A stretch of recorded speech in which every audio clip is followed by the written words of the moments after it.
the level of think tanks through mutual understanding and mutual exchange of experiences.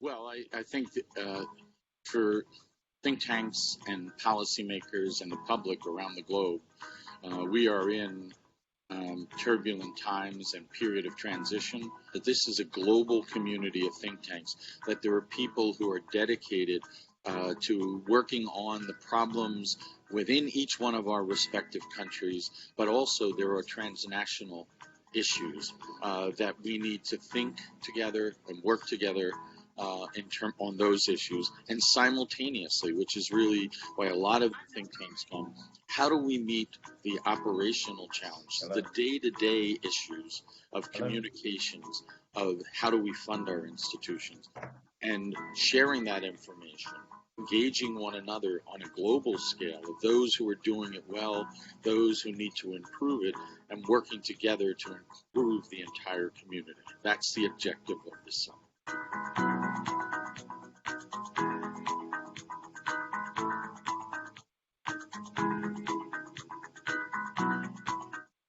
Well, I believe that events like this are always timely and always important, considering the interconnectivities and the interdependencies we have in the world today.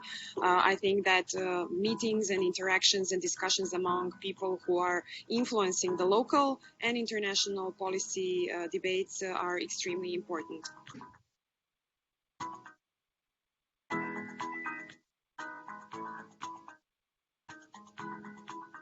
Well, the think tanks have become very important, very crucial, because the world is changing so rapidly. And in order to make sense of the changing realities, whether political, social, economic, technological, cultural, it's very important to have institutions that can reach out to other institutions in other parts of the world and to develop an understanding that perhaps allows us to have a better understanding of the world.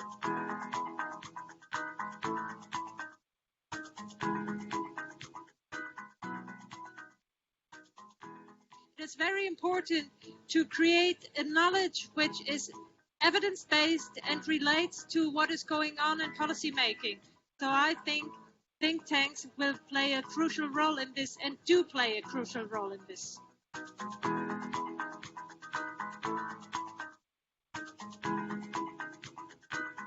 Being held here in Latin America, particularly here in FGV, which is actually, I think, a very, very big think tank, one of the oldest, presents many of us whose think tanks are at different stages, a good opportunity to learn.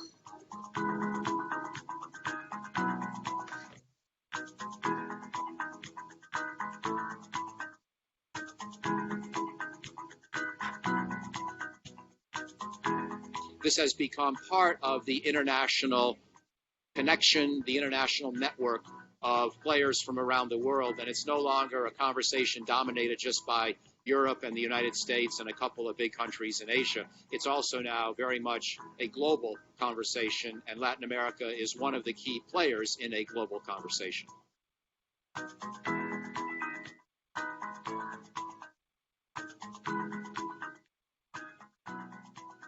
The world is becoming more complicated and it's speeding up. We need research, and we need to see what are the new trends for the future, so our policymakers can make better choices and better decisions.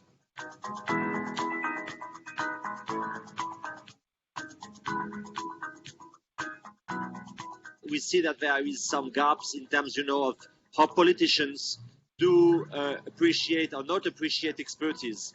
And I think that this global summit at FGV is a way to remind that expertise matters.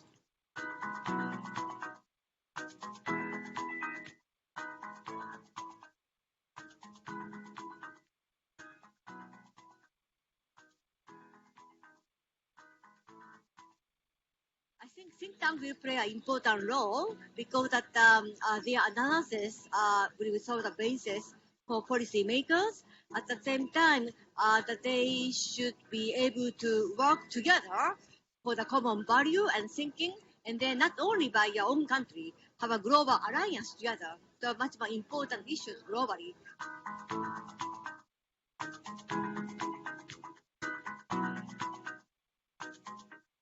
We're seeing a difficult world emerging, and what we need to look at is advanced solutions. And the way that we do that is by collaborating with the best of our peers, which is why I'm delighted to be here at FGV in Brazil to work with the world's best think tanks to come up with some solutions for some really pressing global problems.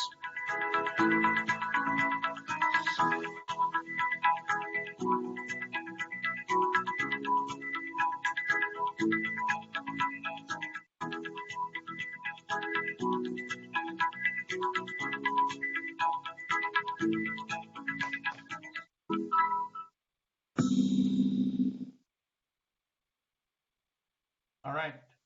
Elaine, is Robert here?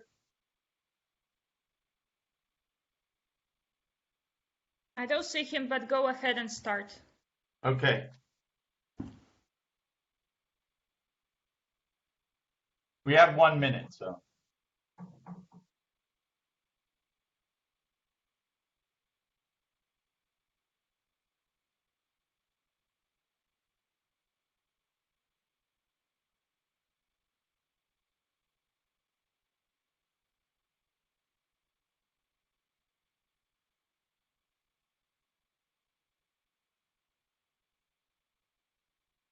Elisa, do you have Milena's graphic? Yeah, I just got it. Okay. Milena, you'll cue Elisa when she should put it up. Absolutely. Thank you very much. All right. Good morning for some and afternoon for others. And for others, it's cocktail hour or pre-dinner hour for some of you in Russia and elsewhere.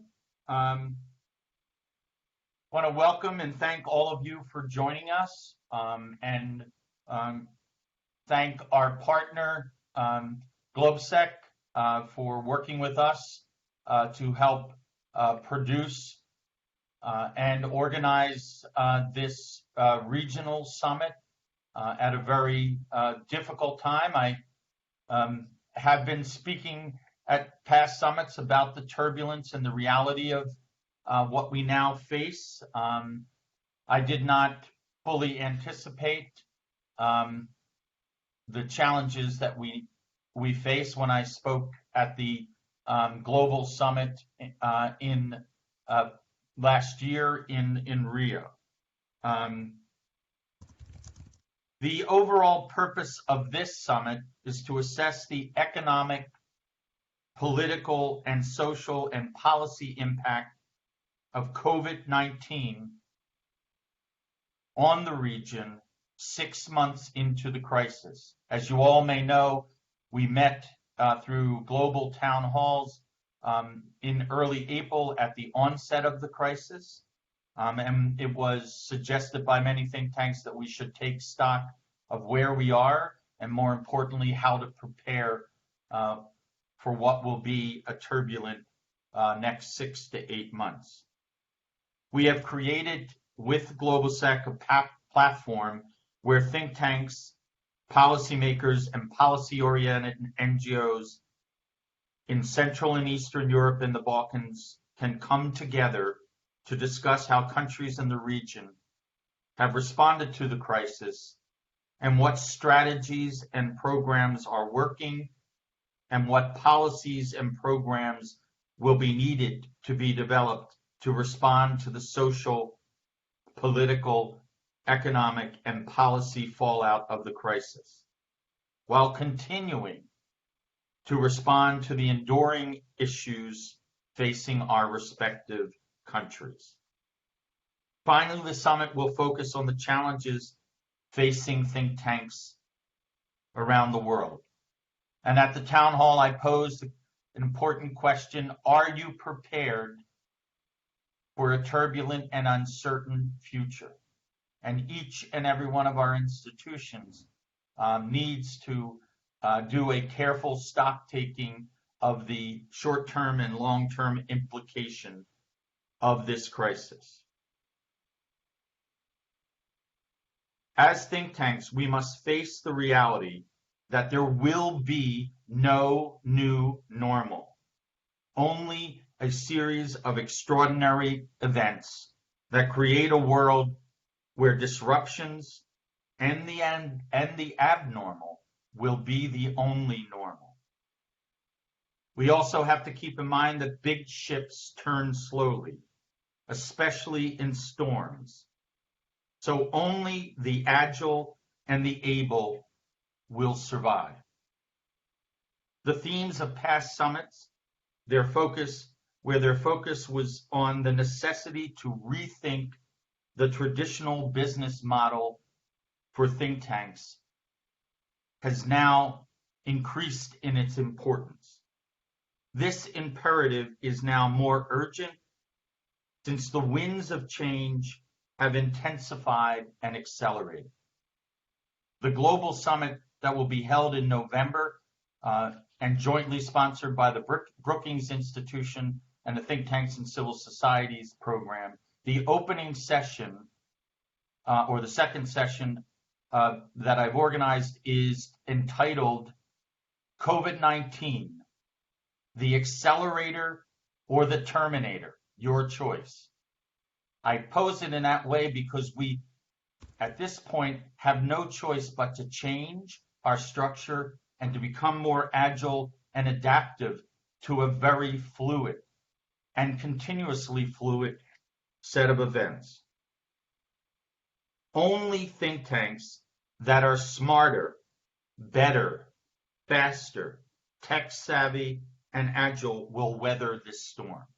And if you have not moved in that direction to streamline your organizations, to make them more digital, to be faster and better, our hope is that by joining with your colleagues in the region, and the purpose of this meeting is to help think tanks survive the storm so that they can continue to serve in the post-COVID area. This is one of 7 regional summits that are being conducted between now and December 2020. There'll be one China forum and one global forum that I've already mentioned. And the intent is to help the think tank community, policymakers, and the public effectively respond to the enduring and emerging issues facing our respective countries. Due to the time frame and digital constraints, I ask all of the panelists and speakers and participants to respect the following rules of the road so the program runs smoothly. Stick to the time allotted for your segment of the program.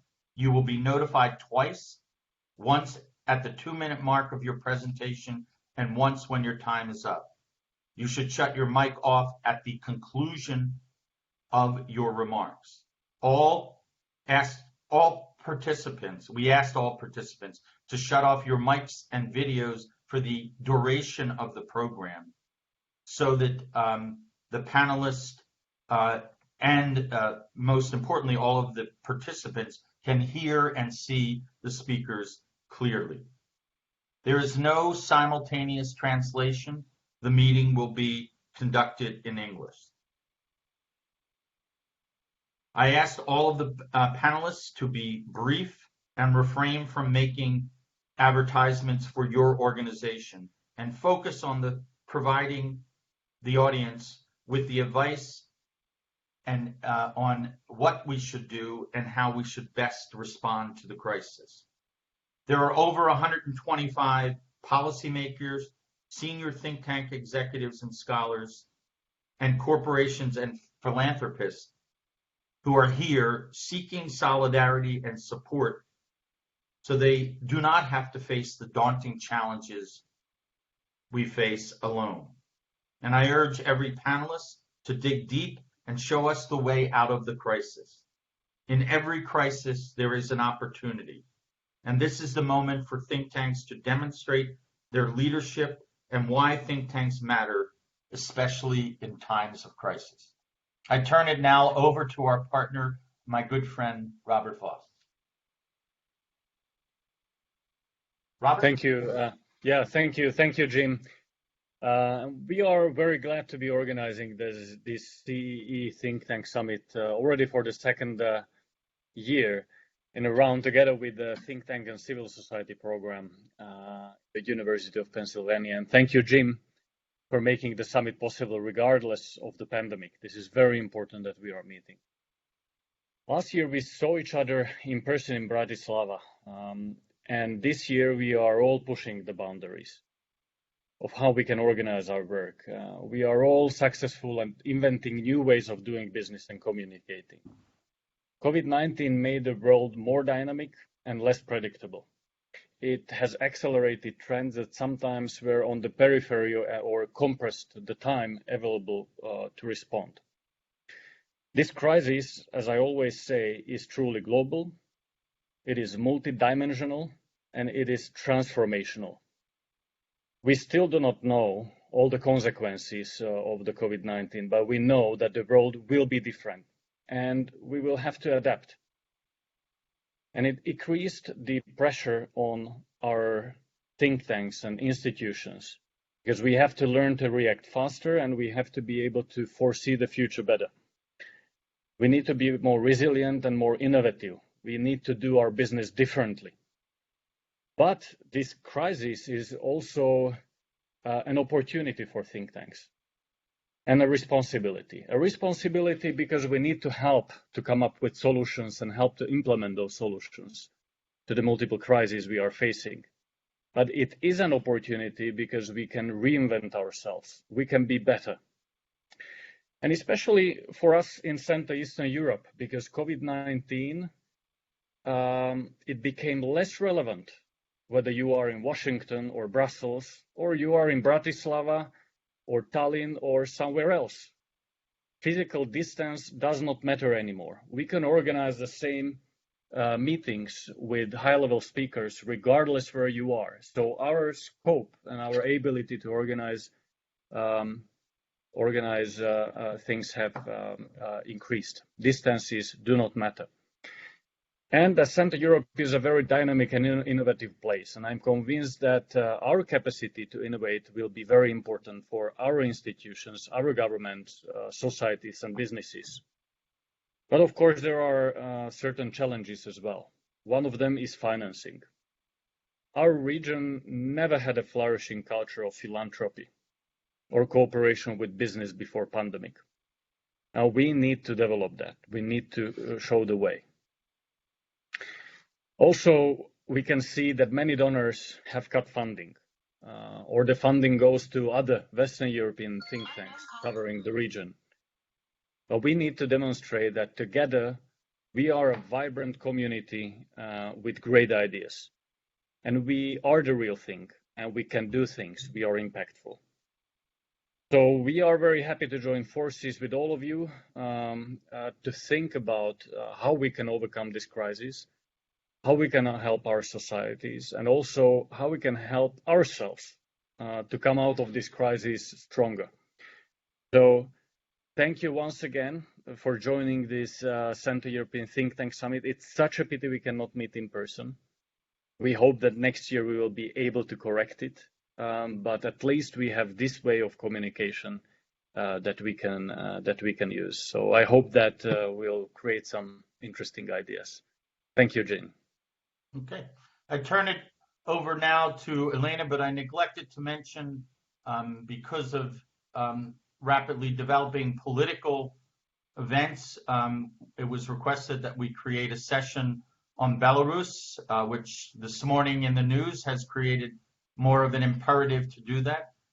So we will move through the program, and if you would like to join that session, it'll take place just shortly after the summit. We have a bit of a cushion in case we run over a little, but our Belarusian panelists will join us at that point. I now turn it over to Elena, who is chairing the first panel. Thank you so much, Jim. Thank you so much, Robert. We promised to finish sharp on time at 9:10 as agreed. So, Jim, I promise I'll handle you back the mic right at that time. It is our honor and pleasure to dive with all of you into the very long list of questions that we have on the agenda today. At this first section, for about next 30 minutes, 27 to be more precise, we will talk about the social, economic, and political impact of COVID-19 crisis on Central and Eastern Europe. There are 3 points that I wanted to mention as an introduction. Among all those things that COVID-19 made more pronounced and more explicit is this famous battle of systems. There is no natural way to fight COVID-19. Actions and perceptions matter more than ever. And in this battle of various systems, how to organize our societies and how to respond to COVID-19, political, economic, and social dimensions of the aftermaths of the crisis are very closely intertwined. Central and Eastern Europe, as we all know, is a very vast region. And with countries and societies that belong to different organizations, and these different organizations often follow rather different systems of governance and different ways to structure the work of societies. For me, that makes our conversation today even more interesting. Here in our region, we can truly see in practice the contestation of these various models and how people react and perceive them. We know that throughout the history, already this region was often dubbed as a geopolitical contestation region. And here again today, various options are on offer. But what I find most interesting is that the region also is offering itself very different models of responding to the COVID-19 crisis, but also organizing our societies. As around the world, we're talking in this region about the, at best, 90% economy and 90% society, which will be probably more politically divisive, potentially less fair, and we will have another shock therapy season, which will be spearheading economic transformation. Jim posed a very good question, whether COVID-19 is an accelerator or a terminator. So we will try to answer this question with the 3 fantastic panelists that we have here today. Grzegorz Poniatowski from CASE Poland, Alexei Kuznetsov from Institute of Scientific Information for Social Sciences, and Miljana Lazarevich for Center for European Policy, Belgrade. I will go first to Grzegorz for his assessment of the political, social, and economic transformation of the region. Thank you, Alina. Thank you for this introduction, and thank you for having me. My name is Grzegorz Poniatowski, and I'm a vice president at the Warsaw-based CASE Center for Social and Economic Research. Out of these reasons, my intervention might be slightly biased, as I will be looking mostly through the lens of Central Europe and fiscal policies. Regardless the differences within the countries in the region, which is pretty diversified, I think there is quite a possibility of finding a common denominator. First of all the countries in the region were heavily hit by the crisis. It is forecasted, or I would rather say foresighted, that the region as a whole would contract by 5% in 2020 and will not recover by 2021 or even 2022.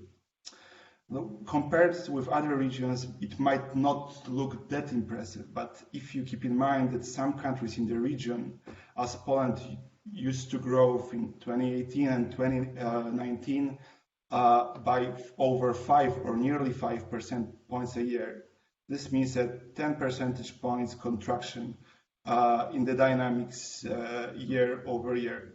Well, such a dynamics must have some long-lasting consequences, which, in my view, we do not see it.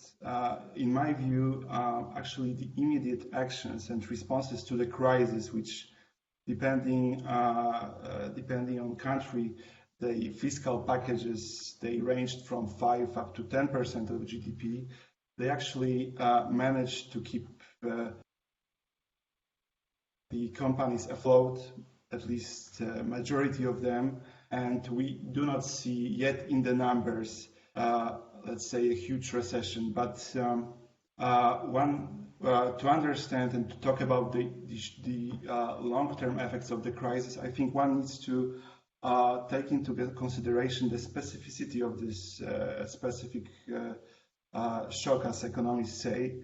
But because scratching the surface might give some, I would say, not accurate conclusions. If you look at where the crisis comes from, it's actually primarily the export channel. I mean, the fall in consumption mostly affected actually the export channel, not the domestic channel. And the region itself is heavily prone to such shocks. Now, countries like Hungary or Slovakia, the share of exports in GDP is over 90%. Those countries have a very important role in global value chains. I'm afraid that the further ruptures in those global value chains may have an impact on the region, and that's why one would need to keep thinking of providing a proper environment for trade and investment, which will be, in my view, which could be a priority. Speaking also of the long term, one could also be worried that the crisis will also have a negative impact on the pace of reforms. We already see that governments had to reallocate their resources, and many reforms are being postponed or delayed. Or even worse, that's an example of Poland, but we see that within immediate actions, which, as I said, look pretty impressive and timely and accurate, the government introduces some institutional changes which do not seem so good. Not only fiscal rules which are being abandoned or turned off, there are new information obligations and others.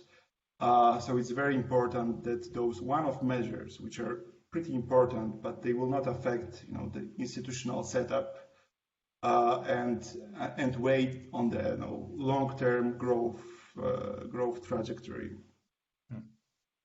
So one would also mention or quote Winston Churchill that never let a good crisis to go waste.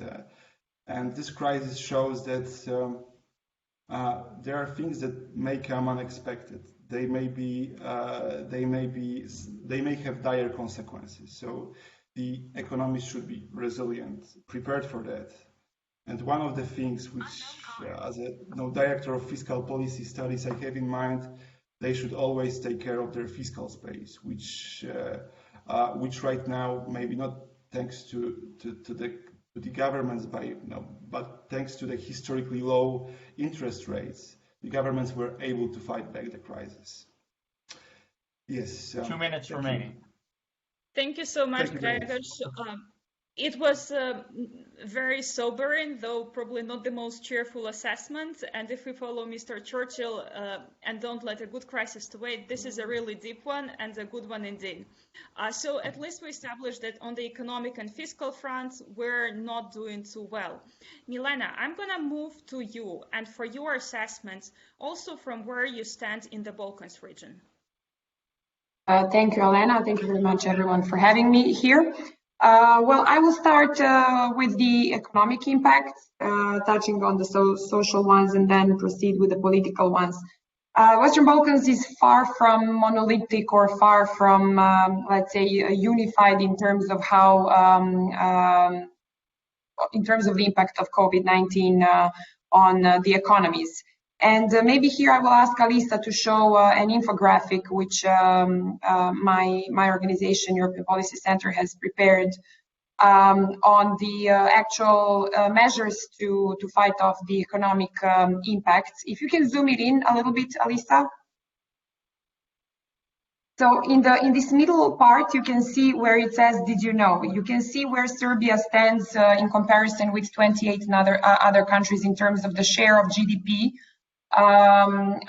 Which was used for economic, or the size of economic measures expressed as percentage of GDP. So you can see that the only country from the Central Eastern European region which actually had a higher percentage of GDP dedicated to economic measures was the Czech Republic, whereas the rest of the countries from the Central Eastern European region have committed much less. The same goes for the rest of the Western Balkans, and here you can scroll down a little bit, Alisa, please. Where you can see where Serbia stands in comparison to other countries in the Western Balkans. So Serbia actually, the Serbian government gave out around 11% of GDP worth of subsidies and various support measures. It emitted euro bonds and it spent a lot of money from the budget, thus increasing the public debt. But since the public debt was not too large to start with, they could afford it, let's say, at that time. And now you can stop sharing, Alisa. This is fine. I just wanted to show this. This is partly related, of course, to the actual impacts. When comparing Serbia and the rest of the region, one can see that according to the IMF and other projections and foresights, the impact of COVID-19 on the GDP growth and the economy in Serbia will be smaller than in the other countries in the region. Between 2 to 30% GDP contraction, economic contraction in 2020, and already expected economic recovery in 2021. Whereas for the rest of the region, the numbers are more negative. When it comes to Serbia, this probably has to do with the fact that Serbia does not have a big tourism sector as part of its economy. And of course, compared to countries such as Montenegro, Albania, and especially Croatia, for example, in this part of Europe, the impact of the tourism sector, which has suffered quite significantly, is not as severe. At the same time, the agricultural sector and the export of IT services are already growing, so it is expected that this is going to have a positive impact. So far, Serbia is not doing too bad. This, I can say, can also be good for the rest of the region, because the fact that the region of the Western Balkans is quite integrated due to the CEFTA agreement, the free trade agreement in the region. If Serbia is the largest country in the region is doing well, this can only have positive impact on the rest of the region too. So we can say that the impacts, of course, there has been an impact. I mean, it's one has to start by saying that, and the impact will definitely be negative. So we will have we will have a negative GDP growth instead of positive one this year, but it is not as severe as one might have feared. But then I come to the political impacts, and this is where the situation is a little bit more gloomy. And the civil society, especially in Serbia, where I am, let's say, the most focused on, has been quite active in, let's say, alarming and sounding off alarms with regards to the possible negative impacts of this crisis on the state of democracy and rule of law in particular. At the onset of the crisis, we had very strict curfews and limitations of numerous human rights in Serbia and in other countries of the region. But the problem is that many of the human rights violations that emerged in that period, for example, people who were not properly informed about the measures that were applying to them in terms of restriction of movement, of the freedom of movement. Sorry? Okay, it was somebody's. The 2-minute warning, Milena. Okay, I will finish quickly. Many people, in many cases, these problems have not been fixed. Similarly, in terms of transparency, accountability of public institutions, there have been numerous allegations of the, let's say, undue withholding of information, particularly on the public procurements for medical equipment, respirators, etc. And finally, it is also worth mentioning that some of the non-EU actors have increased their strong foot and their influence in the region, especially in Serbia, with the first and foremost role of China, which is now perceived much more positively in the Serbian public and in the region's public than it used to be, whereas the image of the EU has suffered a blow as a result of this crisis. I will stop here and hopefully we'll have time for some discussion. Thank you so much, Milena. And I'll move straight away further to the east, Alexei, for your assessment of the situation. Hello, everybody. Today I will talk about Russia and its neighbors, Ukraine and Belarus. By the 22nd of September, the number of COVID cases in Russia exceeded 1.1 million people. Only the United States, Brazil and India have more cases, but that countries are noticeably ahead of Russia in terms of population. According to official data, almost 20,000 people died from coronavirus in Russia, including more than 5,000 victims in Moscow. Official studies for the Russian capital indicate that the death rate is at least twice as high if we count patients who COVID accelerated or the onset of death due to the underlying diseases like cancer. Thus, in terms of the number of deaths, Russia is among the third global top 10. In neighboring Ukraine, 186,000 people have already fallen ill, or 4.4 per thousand against 7.6 in Russia. Less than 4,000 people died in Ukraine. In Belarus, 76,000 people fell ill, or 8 per thousand, and less than 1,000 people died. But in all three post-Soviet countries of Eastern Europe, the mortality rate is less than 2%. Even with the suspicion of some underreporting, the mortality rate is much lower than in Western Europe. And if we compare with also post-Soviet but European Union members, Estonia, Latvia and Lithuania, we also can see here the mortality rate only on the level a little bit higher than 2%. This means that the positive effect of the healthcare system created during the Soviet period remains, and is a very important conclusion for healthcare systems which are not typically efficient in comparison with market efficiency or some other reasons. As in other countries, of course, the economies of Russia and neighboring Ukraine and Belarus are severely affected by the pandemic. According to Eurostat, in the first 8 months of 2020, the decline in industrial production in Russia in real terms compared to January-August 2019 amounted to 4.5%. Retail trade turnover decreased by about 5%, and the volume of paid services decreased by almost 20%. The unemployment rate in August 2020 was almost 1.5 times higher than a year ago. So, due to first estimates, the Russian GDP declines in the second quarter of this year is 8%. According to the latest IMF estimates, the decline in GDP for Russia will be 6.6%, for Ukraine even stronger, 7.7%. In Belarus, due to different structure, it is not so resource-based. Decline will be 2 or 3%. But nevertheless, all three countries are significantly affected by the pandemic. However, against this background, there are also positive aspects due to COVID. Primarily, the activation of the use of information technologies in Russia. The public services sector has become an important area of digitalization in the context of coronavirus.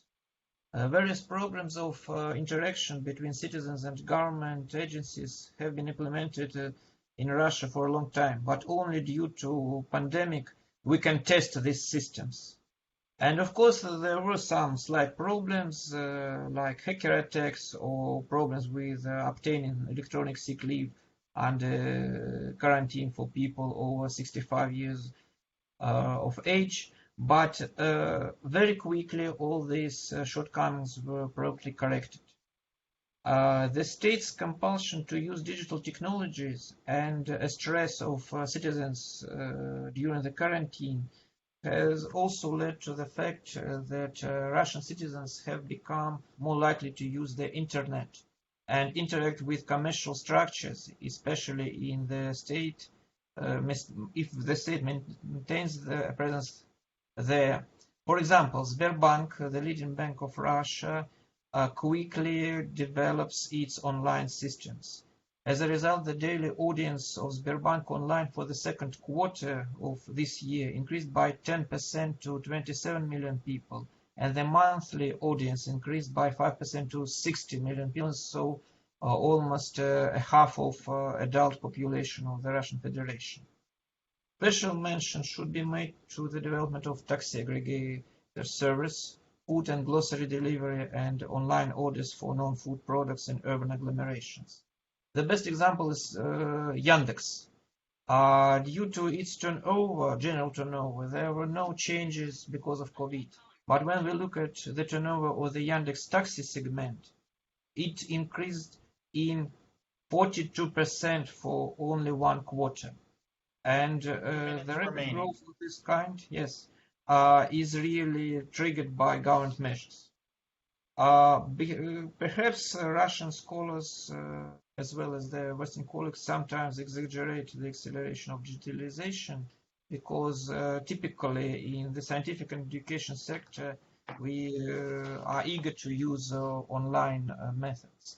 But as the acting director, I often serve as the head of sections of major scientific conferences, and I dare say that it is really very comfortable to make Zoom conferences. The only serious drawback is the loss of opportunities for the informal communication between participants.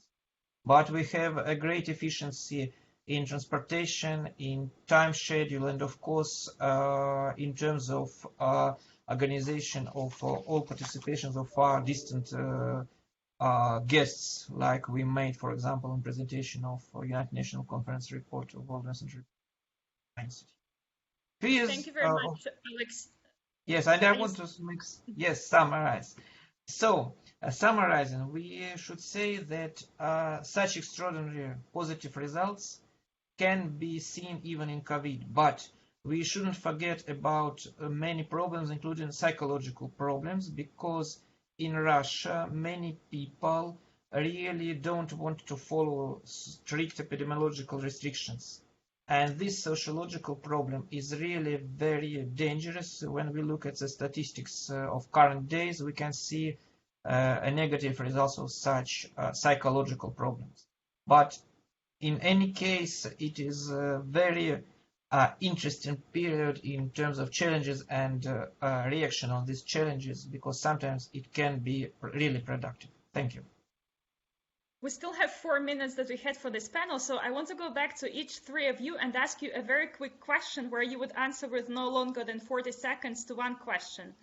I was very inspired by Alexei's attempt to turn it into a positive discussion with the outlining the positive outcomes and what we can draw on to get out of the crisis. So my question is, within the scope of the problems that you outlined, what gives you the biggest hope that we will overcome it? For example, Alexei mentioned that the reliance on the digital technology, both within the organizations, by the government, it's actually proved something that can drive us forward.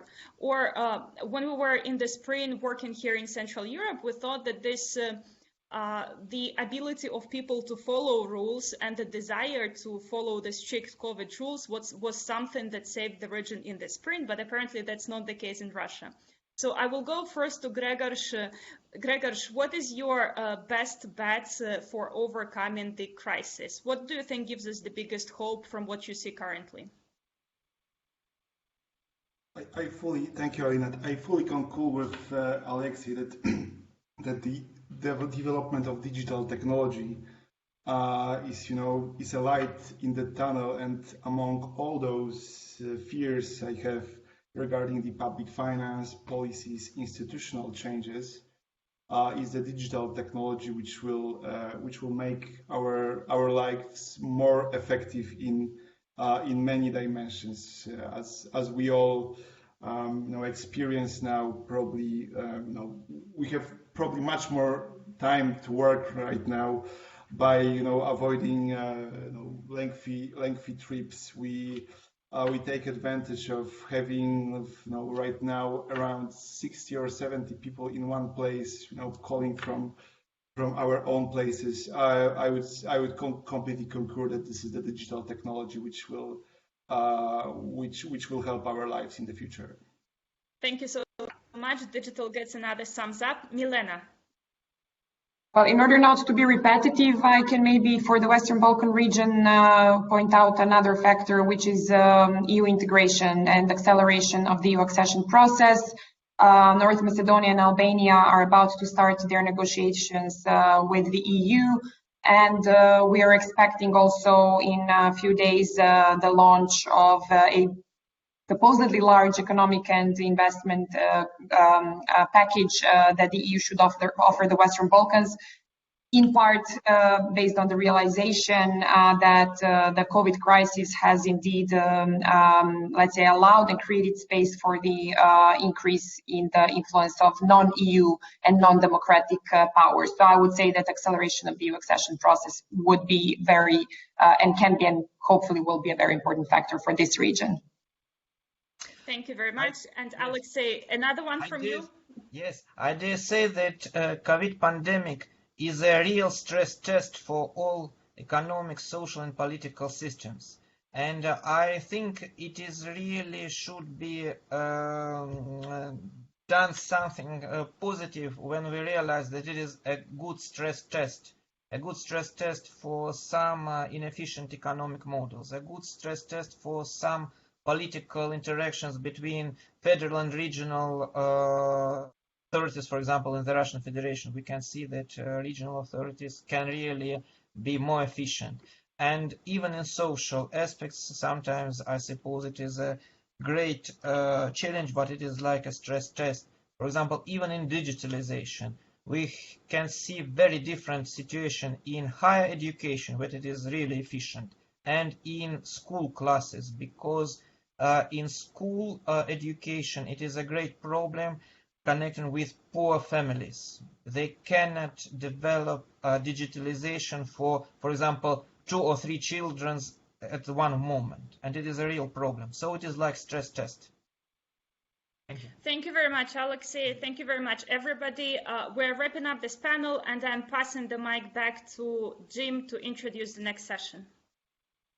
Okay, Elena, a wonderful panel and a wonderful addition at the end to add some very positive assessment of trends that will be helpful to all of us going forward. We now have the second panel, and I turn it over to the chair to introduce the members of the panel, and I urge all of the past panel members to please shut off your visual and your mic.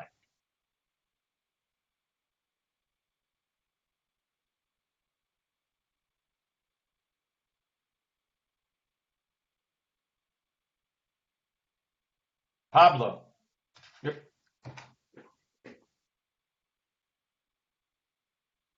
Pablo, your mic must be off. There's no sound.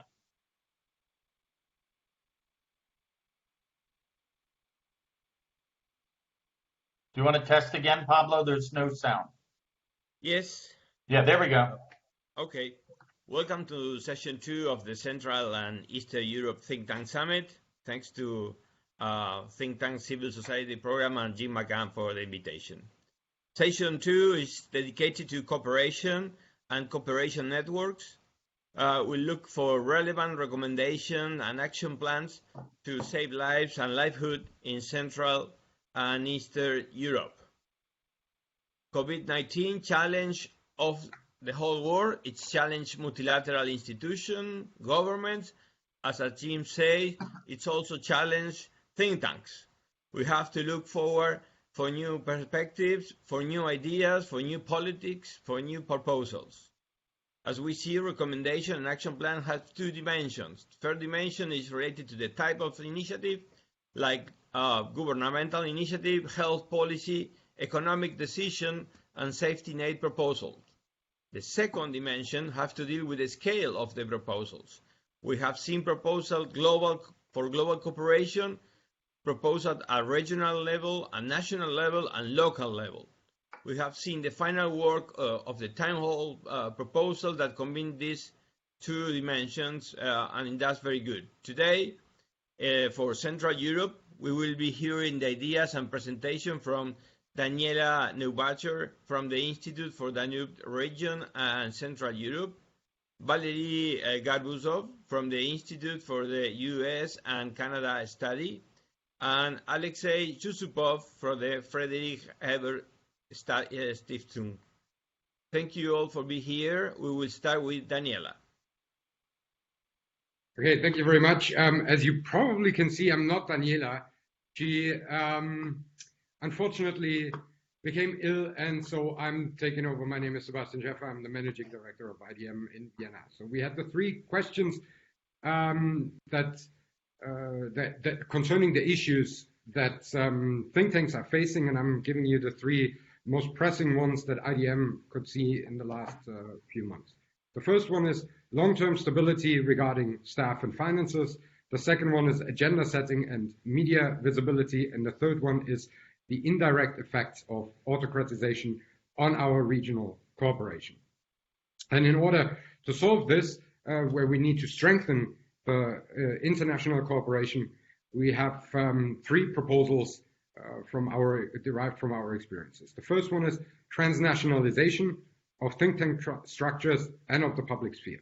The second one is trust in democracy, democratic institutions, and science, where we need to create credibility and visibility of issues and discourses. And the third one is our rootedness within civil society, hence become a visible actor of change as a think tank. I'm going to elaborate on these 3 points a little bit more. So transnationalization, the fight against COVID-19 has dramatically limited public sphere. This virtual summit here is a great example of this disruption in the field of event management that we are facing.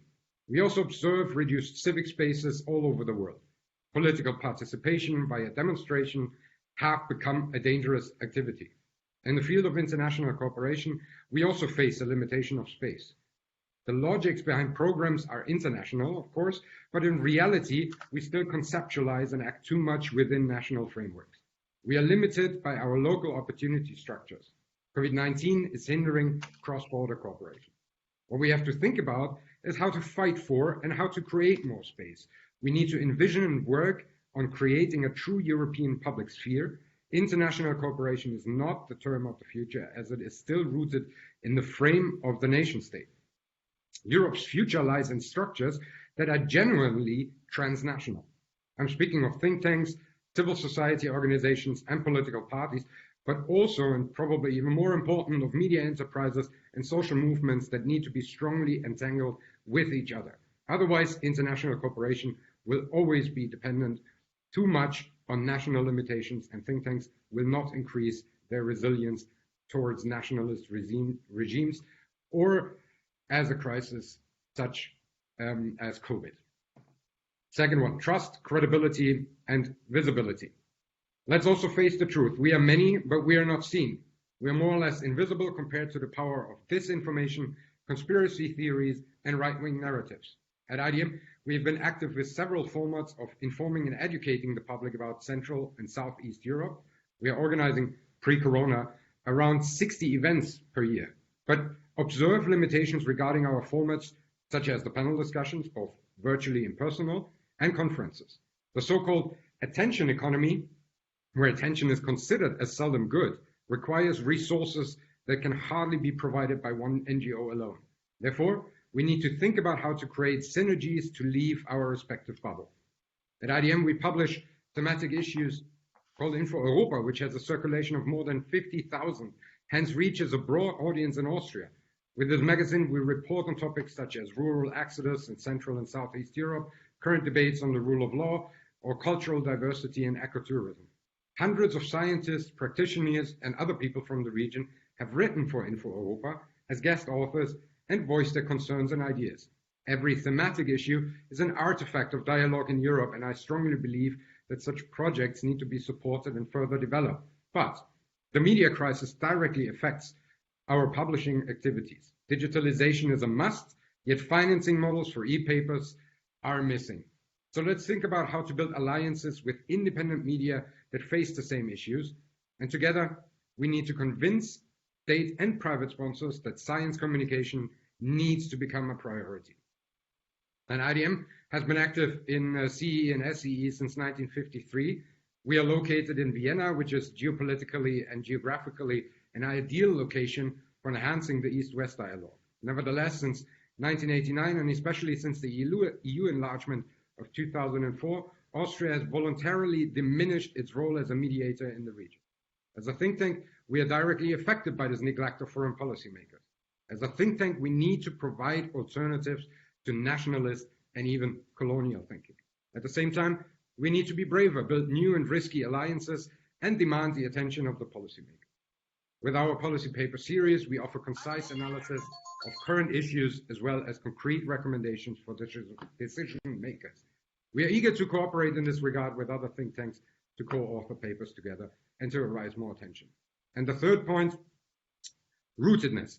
Another inconvenient truth is that cross-border cooperation is not possible if the partner's existence is at stake.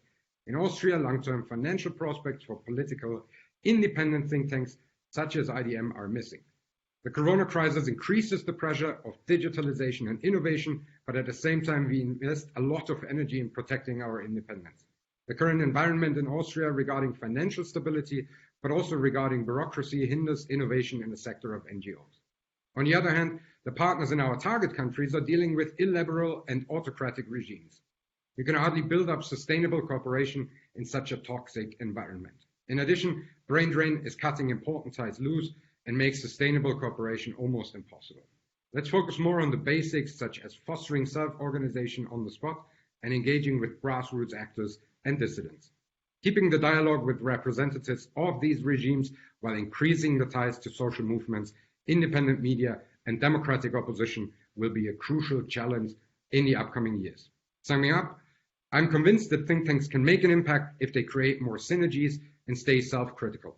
If we focus more on our ties to civil society, become more active in science communication, and approach new partners and audiences, we can counterbalance current tendencies of disinformation and echo chambers. Together with independent media and scientists, think tanks need to be watchdogs and gatekeepers.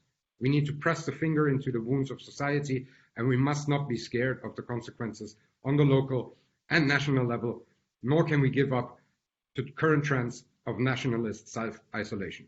These are my personal lessons learned from the past month of the COVID-19 crisis. Thank you very much for the opportunity. Thank you very much. We'll be following with Alexei Suzukov, but before that, I have to say that Valery Garbusov called and he said he's having a trouble and we may have not him in our panel. So we move forward to Alexei Suzukov from the Friedrich Ebert Stiftung. Please, Alexei. Thank you, Pablo, and thank you for having FES at the table, and hello from Berlin. Well, in the last month, obviously, we've also evaluated our work as a think tank, as FES, and also the relevance of what we do in the current situation. And I think at being an institution which looks specifically at issues of social injustice, we've come to an understanding that the COVID pandemic is actually also a crisis of social justice.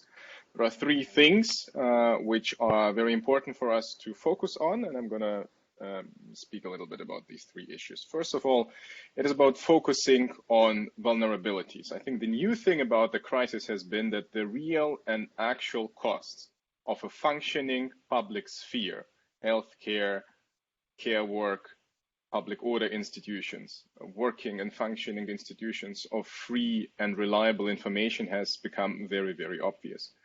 It is actually a first crisis of human security in the very heartland of the West, in Central Europe, meaning that now we are talking about this whole concept of human security, not in the developing world, but in a very relevant way back at the headquarters and the capital cities of the governments of the European Union. And I think it is a very deep lesson to that, because it shows what the actual cost it bears to make a state, a society work in times of crisis and to retain its resilience. I think it also can learn us to talk more honestly about development cooperation budgets and what we actually expect from our contributions to vulnerable societies, not only in the region, but also around the world.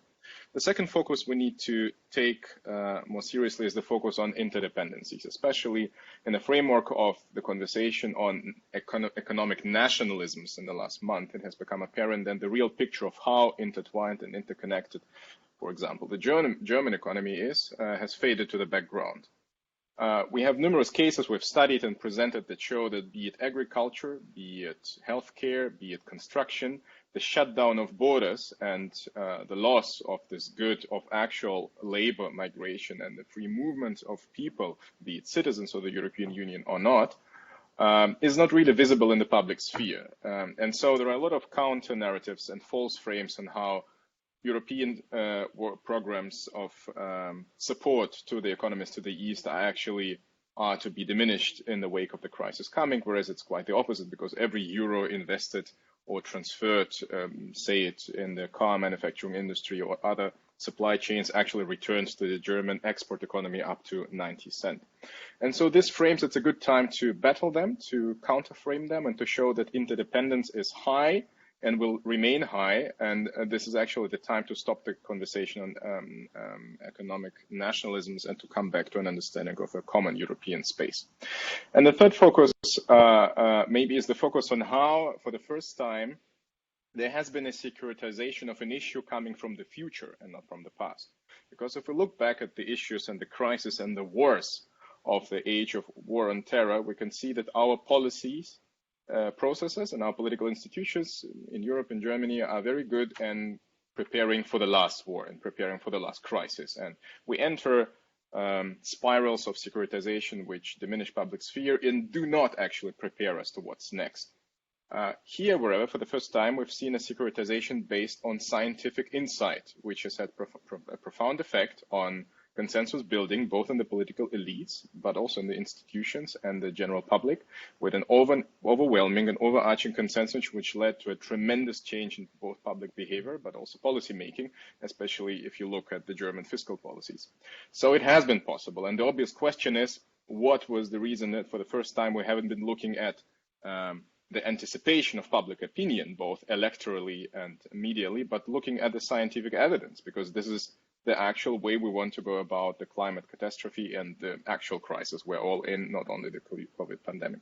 I think this refocus is what think tanks should focus on. It's vulnerabilities, it's the actual cost of what it takes to make our societies work.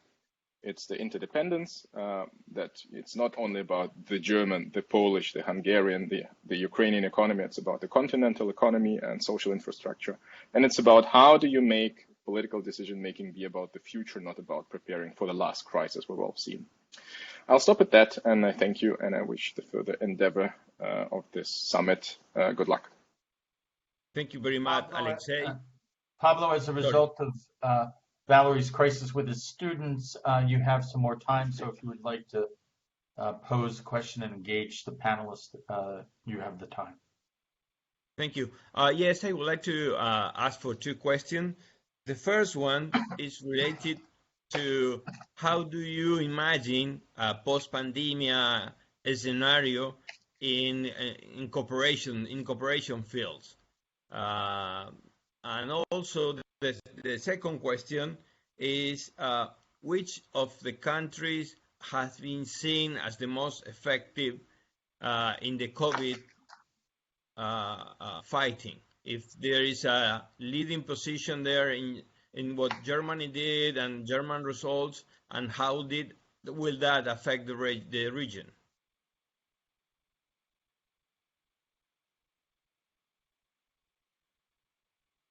Is this directed to the both of us or someone specific? All three members, all of the panelists. Yes, whoever wants to jump in first. You want to go ahead, Sebastian? Yeah. Sure. So, I'm German, but I live and work in Austria, and I don't see the result in discussing which country is tackling the COVID pandemic best. And yes, the numbers in Germany are obviously very good compared to other countries. Austria, for a long time, has said that they have handled the crisis very well, and they are among the front runners, and that can turn over in what is felt like seconds, because Vienna is now a risk area considered, for instance, by Germany. It's no longer possible to travel to Germany without a negative COVID test that is not older than 48 hours. And I think, what we should have learned, and what baffles me is that we didn't do that, is that in the first wave, we had national countermeasures. And they probably have been necessary, but it would have made much more sense to do that on a regional basis. And we had now 6 months on a European level. And it's not only the European Union's fault, it's the member states' fault to get ready and prepare for this. And so it doesn't matter which country has lower numbers of deaths, more numbers of tests or whatsoever. It depends that this is a global pandemic, and we need to have had understood the day before yesterday that there is only a common approach to this.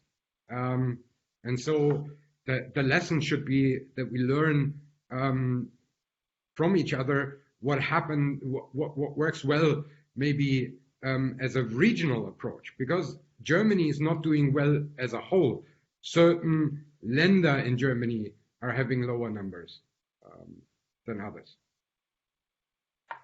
I'd like to Alexei? pick it up. Yeah, thank you. I'd like to go on even further and totally agree with Sebastian that I think there is no point in comparing national responses and their effectiveness. Even more, I would say this is exactly the way of falling back into nationalist and national frames.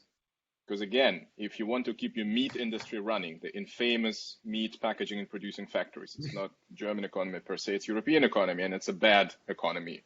If you want to have your dental clinics fully staffed, if you want to keep your construction sites in Berlin, Munich, and Hamburg ongoing, you cannot talk about national responses. There has been this very dangerous notion of epidemiological sovereignty or medical sovereignty, saying, okay, we've seen it, let's stockpile on masks, let's keep the beds open, we need to be prepared as a nation state for emergency.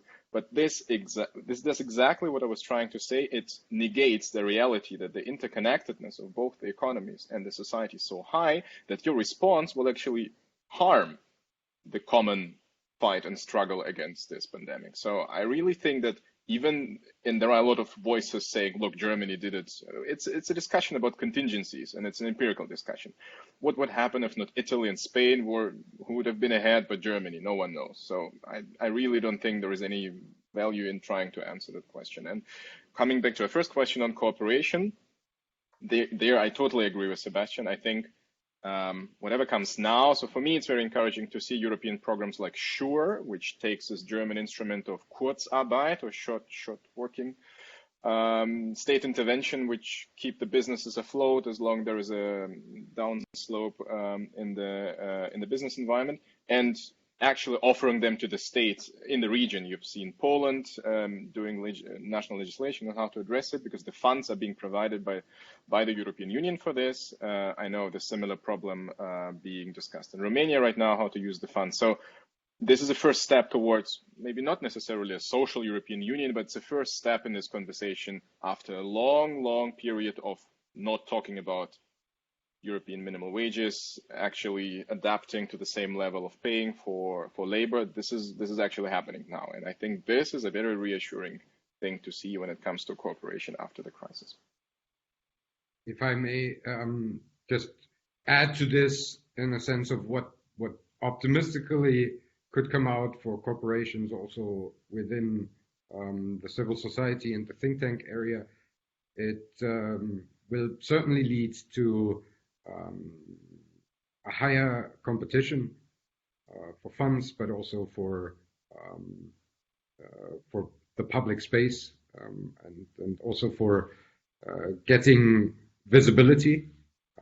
But hopefully it will also lead to a further stronger approach where we understand that we are facing the same challenges and that we can tackle them probably better together. But my fear is that also in that sphere, we might return to even more isolation and even more national driven race for sustainable funding. Thank you very much. I think we are in time. So, Jim, we might move to the next panel. I would like to thank both speakers. It was very clear and really a complete perspective from your think tanks of the session to problems and deals about cooperation and how to say livelihoods. So thank you very much for both of you. Thank you very much. I want to thank Pablo, who was the co-chair of Working Group 4. As you all may know, there were, at the start of this crisis, we convened a global think tank town hall to share strategies and ideas and to assess this crisis at the start of the crisis. Pablo, who is from Cari in Argentina, was asked to chair this panel in order to bring forward the recommendations. There are 5 working groups, one on economics, one on health, one on dealing with vulnerable populations, one dealing which Pablo and his colleague Gustavo Martinez at Cari co-chaired on international partnerships. And his participation here was because clearly regional and global participation, especially in terms of the economic crisis that was alluded to by several of the speakers that will face Central and Eastern Europe, will require not only within the institutions and countries within the region, but outside the region with regional and global institutions, and those partnerships and the recommendations of Working Group 4, which Pablo chaired, may be instructive, and I urge all of you to look at those recommendations, and we can make them available. They're online. You can access them. The final one, which is the segue to the next panel that is chaired by Daniel Barta. But before we move on, I want to thank Pablo for rolling not only with the digital changes, but also in terms of substitutions and absences on his panel, and ably weathering through those quick breaking changes that took place. Daniel, you have a tall task in terms of the challenges facing the institutions, but you are very able, and I turn the next portion of the program over to you. Thank you very much. I would like to welcome everybody to the next panel on the sustainability and the competition. Okay, your volume needs to be up a little if you can. Yeah, I will try to. Or I will try to speak closer. So that's much better. Okay. So welcome and thank you very much for organizing this event. Thank you for the TTCSP and GlovSec. My name is Daniel Barta, and I'm the Foreign Affairs Director of a new think tank in Hungary, the Equilibrium Institute. And let me shortly introduce you the panelists of this panel on the sustainability and the competitiveness of the CE think tanks. Ms. Aneta Vaine from the Lithuanian Free Market Institute, Ms. Milana Besic from the Center for Democracy and Human Rights, Podgorica, and Igor Bandovic from the Belgrade Center for Security Policy. Welcome you all in the panel. Let me briefly start introducing the topic by by asking the question in a rather provocative way that whether COVID-19 seriously had an impact in the sense that sustainability and competitiveness is more at risk now than before, because most likely major factors of potential competitiveness and sustainability issues were present prior to the pandemic as well. I would like the panel to cover 3 areas where I think there are major concerns in Central and Eastern Europe regarding sustainability and competitiveness. One is the professional concerns.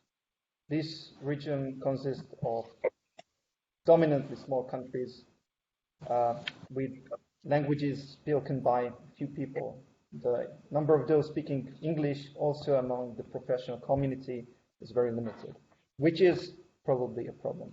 Further problem is brain drain that most of our countries are facing, and it's another professional concern probably in most different nations.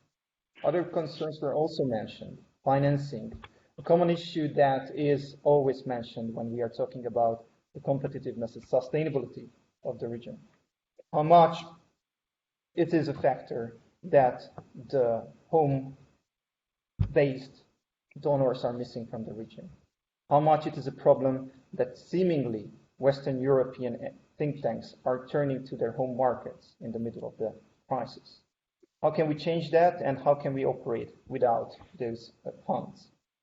And finally, I would like to ask you to cover the political impact and the politicization of this field, which is also a concern most likely in Central and Eastern Europe.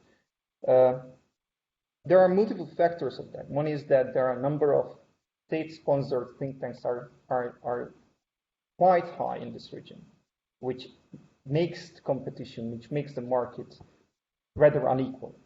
And the other factor is, and probably this is something that Aneta could cover more, is the fact that within the European Union, seemingly, Central and Eastern European think tanks are underrepresented in regional cooperation formats or underrepresented in big European projects. So how do you see, how can we join these? How can we be more competitive and sustainable in the future?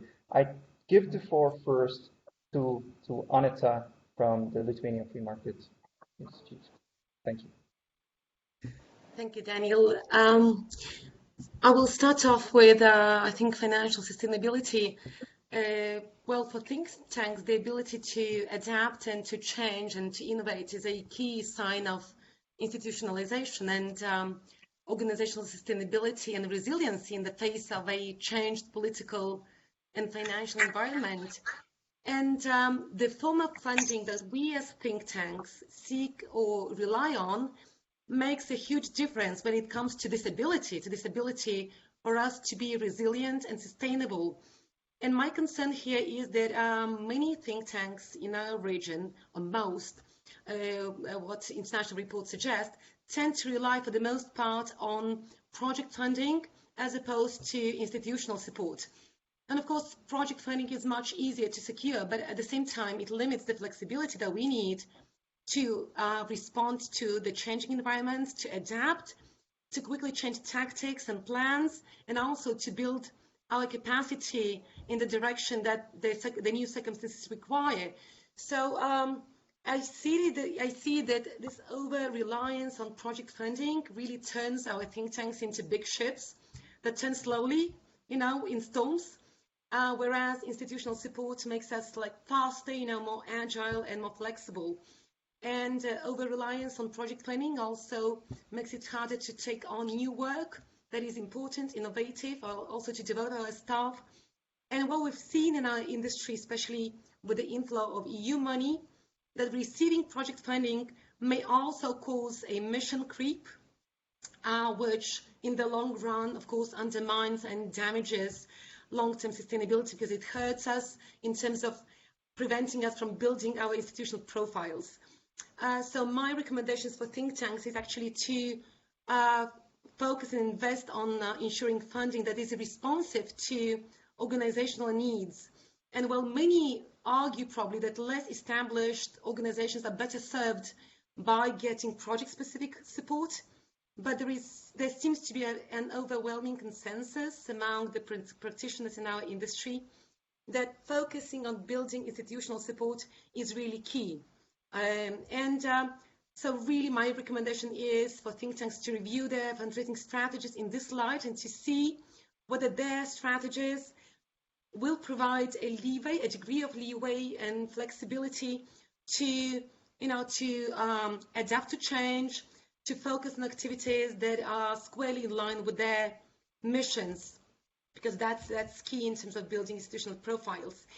And from our experience, donors nowadays in those turbulent times, donors are willing to talk and chip in, given this increased awareness of the need for evidence-based and sound policy solutions. Also, in light of very rash and unjustified government solutions to the current problems, and especially in response to government overreach. So the role of think tanks is really key in this respect. And on the supply side, a recommendation follows for donor organizations, and a recommendation is probably to help reverse the tendency towards short-term project-specific funding in favor of investing in ideas and institutions, in cultivating a degree of trust in organizations with shared vision, and providing support based on those values rather than on exacting project proposals. So, such an approach can really help grantee think tanks build resources for a rainy day and develop their staffs and skills and change their tactics and plans when necessary. And this approach is in stark contrast with project funding from many public donors. And for many, I think there was an expectation that the funding from the EU would help think tanks to institutionalize and build sustainability and resiliency. But I think this expectation was, by and large, a miscalculation. But still, even to my mind, even project support can be offered in a very flexible way that is guided by the needs of grantee organizations. And also for donor organizations, I think that enhancing more flexible project funding may also prove an effective and even deliberate strategy to help enhance think tank resiliency in the face of political pressure, hostility towards civil society actors, and also in the face of changing environments. So, and another recommendation on the resource side is for think tanks to really engage and enhance international networking and cross-border linkages. I'm not a big believer in transnational structures, but I think that just by promoting just networking and cross-border linkages, even on a regional basis, can be a big help. And reports on Eastern Europe really suggest that the most successful fundraisers and the most successful, impactful organizations are those that have cross-border linkages and that are part of international networks with opportunities, to share in learning about fundraising strategies, effective strategies, even like receiving psychological support and financial support through cooperation.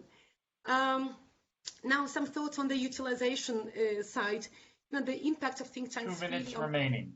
On policymakers, the impact of our think tanks on policymakers is reflected on our reputation as go-to organizations, and this has become particularly evident and relevant in the context of all this information and technological revolution, and also increased competition from for-profit law firms, consultancy firms, big corporations, and online media. And in this respect, I think that think tanks in our region need to really invest more in enhancing strategic leadership for core marketing and communications functions within their teams. And that includes media relations, social media, advertising, donor communications, stakeholder relationships management. And also more should be invested really in the quality and format of our research production, in our messaging, storytelling, visualization. I think we lag behind Western think tanks in this regard very much, and the think tank index really reflects reflects that to a great deal.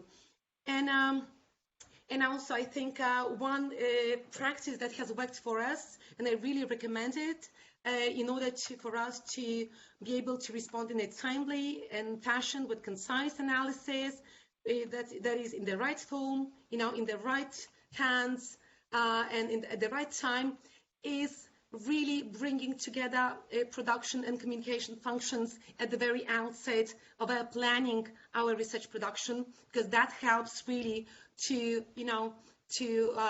define our audiences and formats and the volume of research and messaging from the very outset of our research production, and that helps to save time, target our resources, and not overinvest when we have then to adapt the production, to serve communication needs. And last but not least, on the impact side, I think in these circumstances, we should never underestimate the importance of defining what our success looks like and how we will know that we have achieved the success. So defining and measuring outcomes is as important as ever to help us really effectively steer our efforts towards like becoming the organizations we want to become and delivering on our goals. Thank you. Thank you, Aneta. Thank you very much for your contribution. It was really helpful. And let me turn now to Milena Besic from Montenegro, from the Center for Democracy and Human Rights. Milena, previously you mentioned similar concerns as Aneta. How do you see how hard for you to keep this balance, finding the balance between the own strategies and own goals and basically the expectations of the donors? Exactly. Thank you for noticing that we both have the similar, let's say, overview and approach. I was wondering whether on the other parts of the Eastern Europe is like in the Western Balkan region, but as I can see, it's very similar. So given that this operational environment become more complex and dynamic, adaptation and strategic planning process are really crucial to the long-term success of each think tank organization. And these organizations are by their nature oriented towards scrutinizing the work of policy actors, while also expected to offer some adaptable and practical policy advices. And as I can see, what is still a challenge here, it is finding this balance between providing a critical and objective analysis, and the other side being constructive partner to authorities on the other side. Here, especially, I have to underline the situation in, I believe, all Western Balkan countries, but particularly in Montenegro is the case that the government or public institutions are seeing think tanks like some kind of interference instead of some support. And this is really one situation which is very hard for us for more than 20 years, since we are so-called young democracy, where the role of civil society organization is not recognized yet. And really, we have very much factors and battles to fight on very different fields. So one of these fields, as you mentioned, is another, let's say, complication of already complicated situation is the COVID pandemic. So how this situation influenced already complicated situation, it's still to be, let's say, analyzed.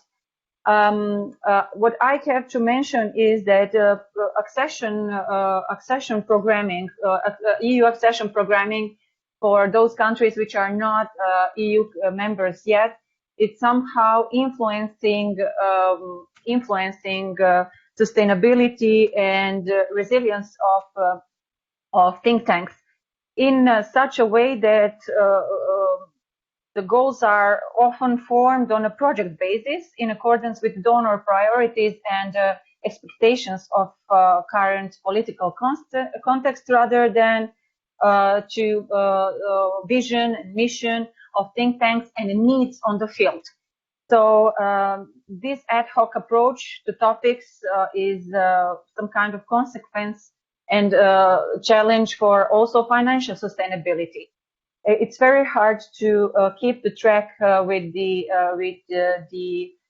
let's say actual political situation, because this region is still very, very dynamic, and to keep the long-term strategy of the organization.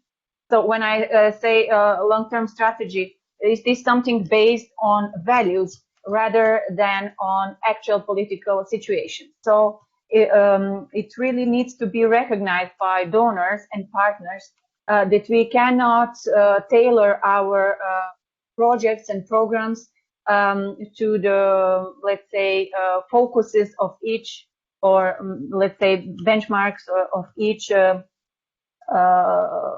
project proposal, for example. But what my colleague Aneta mentioned, I would rather see a little bit more trust, at least to those think tanks who established and proved themselves for so many years as providers of good outcomes, or let's say outputs. Therefore, I cannot agree more with her than really we need intensively to produce, to create some kind of monitoring or system for realistic assessment of our effect on policies due to the political challenges. And I really believe that if someone can measure this, that it will prove our significant role in democratic transition and establishing better society for everyone. I need to mention something which is on the track of our competitiveness with Western Balkan think tanks. Here, I would say that most of these organizations from Western countries are rather professional agencies for conducting programs. And for me, their approach is more business approach than really realistically approach, which is problem solved oriented. And this is something which really bothers me sometimes because our sustainability really depends on project based and also lack of institutional support is something which I also can confirm that is the big challenge for think tanks. And I believe that this institutional support is understood wrongly. It's usually from donors understood that we need someone to cover us telephone costs and salary.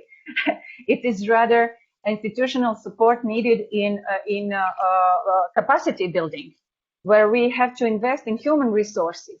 Because one of the challenges is that actually when we build good quality experts, we have a brain drain because they are leading to very well developed Western countries and or in public sector. Why we all the time need to invest in new professionals, which are sometimes burdened by multitasking approach, because in order to gain sustainability, really, and without long-term strategy, it's very hard to keep the quality of human resources and be on the high level of deliverables. When it comes to recommendations, I would simply focus on recommendations to donors and donor organizations. It's not only EU for Western Balkan countries, but I suppose it's similar to other. Remaining. Okay, thank you. I would say that donor coordination with think tanks, organization in defining priorities for effective policy intervention would be needed. The consultations with representatives of think tanks before they create and moderate the program for the measure. Investing in institutional development is more necessary, or at least necessary, as the project financing. And also donor flexibility is needed in terms of expected period of time required for policy change So understanding of time necessary for, let's say, result, because from outputs that we are producing as a think tanks to a real impact, it's always some time needed. And that's why long-term project would be preferred. And I would say that this developing of internal system of monitoring and evaluating results should be really helpful. Also, I have to confirm that from our side, the networking of Eastern European think tanks, Central Eastern European think tanks with Western European think tanks could be helpful, possibly. So, thank you. Thank you very much for your inputs and insights. And let me turn now to Igor, who is also coming from the Western Balkans, from Serbia. How much do you share the assessment on the problems and threats, basically, the Western Balkan think tanks facing with? How much you share the previous assessment? Thank you, Daniel. I'm very glad to be here. And to answer your question directly, I share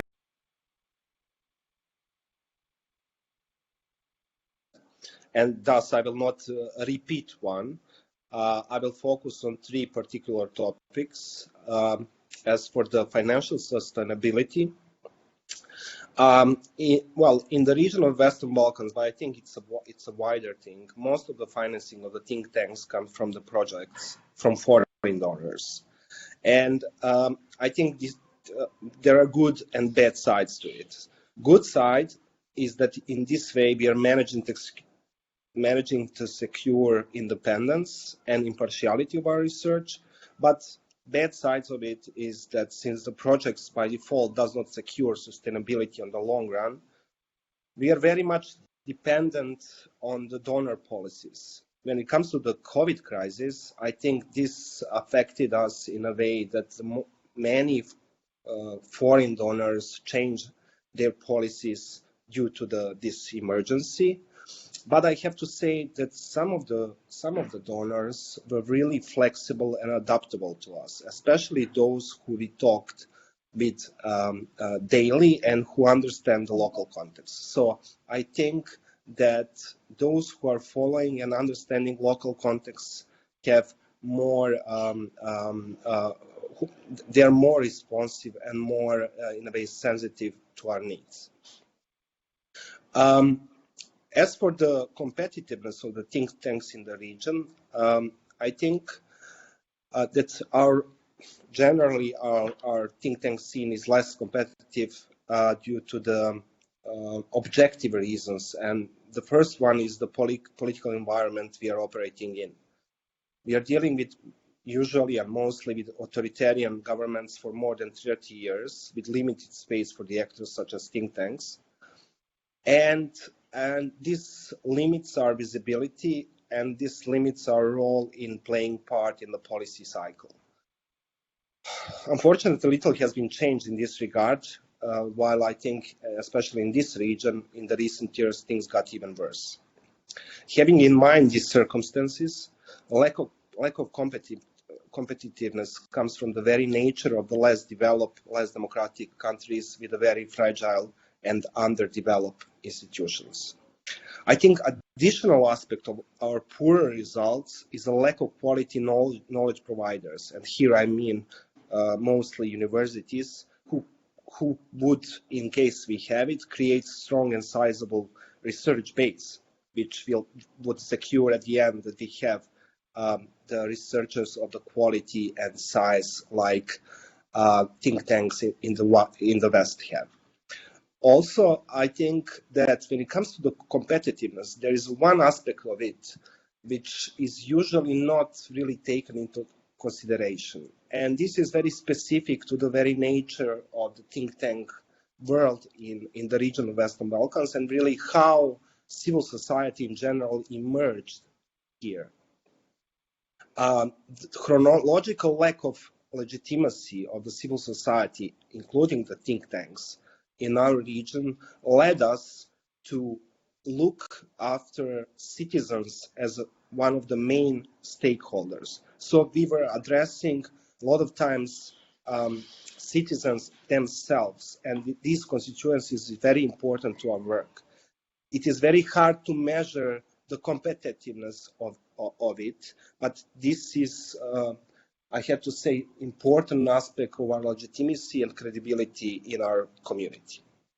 When it comes to the competition with the Western European and American think tanks, I think that this COVID crisis, in a way, led us to have the opportunity to have combining mixed research teams from our think tanks and Western European think tanks. And this is really the opportunity, because we can easily get connected online and work on our joint projects.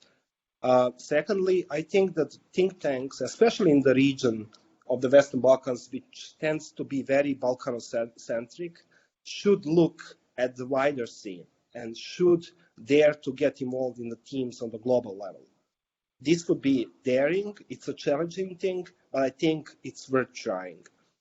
And thirdly, I think diversifying sources of funding through different fundraising schemes, so not only through grants, is a must. And I think on this probably depends the future of the think tank scene in our region.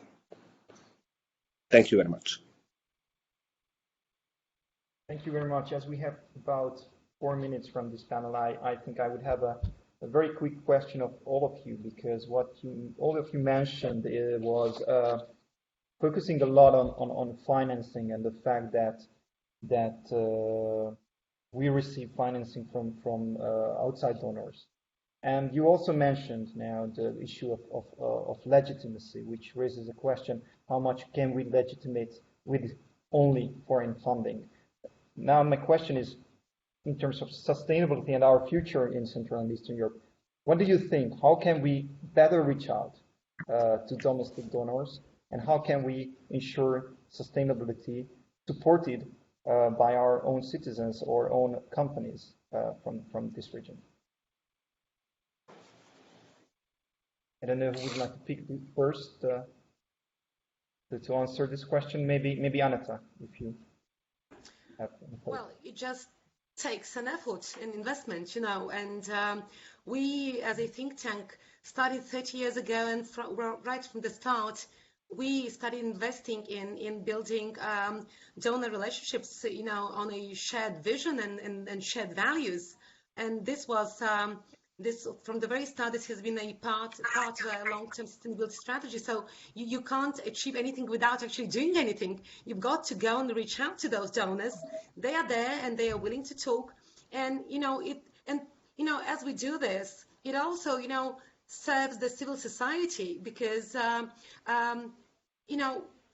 the support we build, it symbolizes the people behind our work, and the more of them we have behind us, the broader the social base we build, and the broader the constituency we build, and this is what actually contributes to building participatory citizenship and democracy, which is still lacking in many parts of Europe, as we can see. So it just takes a conscious effort. We need to build strategies in that direction, as we did many years ago, and we have a donor base of 100 plus individual corporate donors that bring in 60% of our funding, and it's just like 40% is project-based funding. So this gives us a fair degree of flexibility to develop our staffs and skills and adapt. And in this COVID situation, we just had this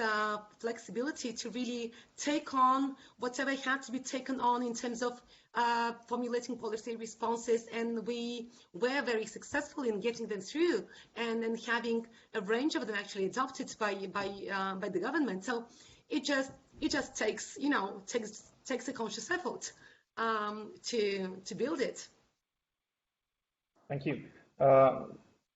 Thank you. Cannot hear you, Jim. Dr. McGann, you're muted. Sure. Yes, I cannot hear you.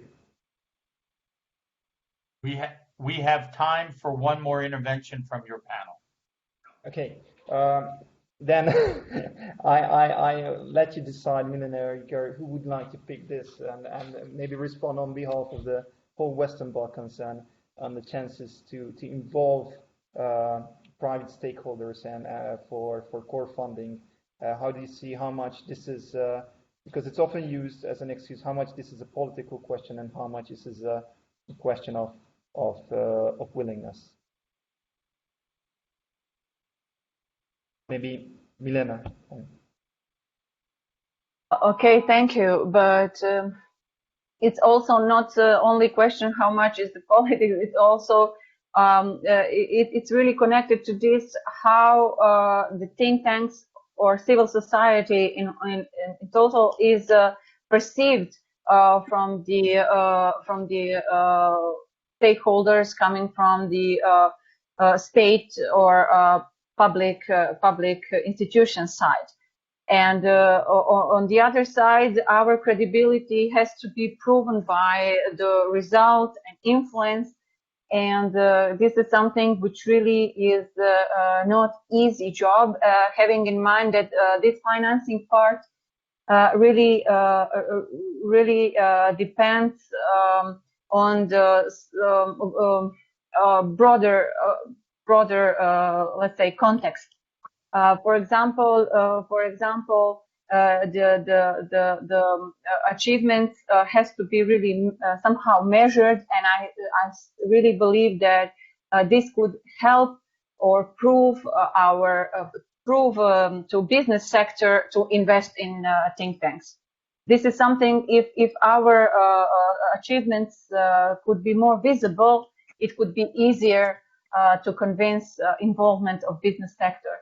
So that's why I underlined that we should also invest somehow in monitoring or of impact of our work, as I believe that yes, we are 23 years old think tank organization, and we struggled during this period of time, but some things moved forward as we could now rely on at least 1/3 of our annual incomes from the state sources and 2/3 from international.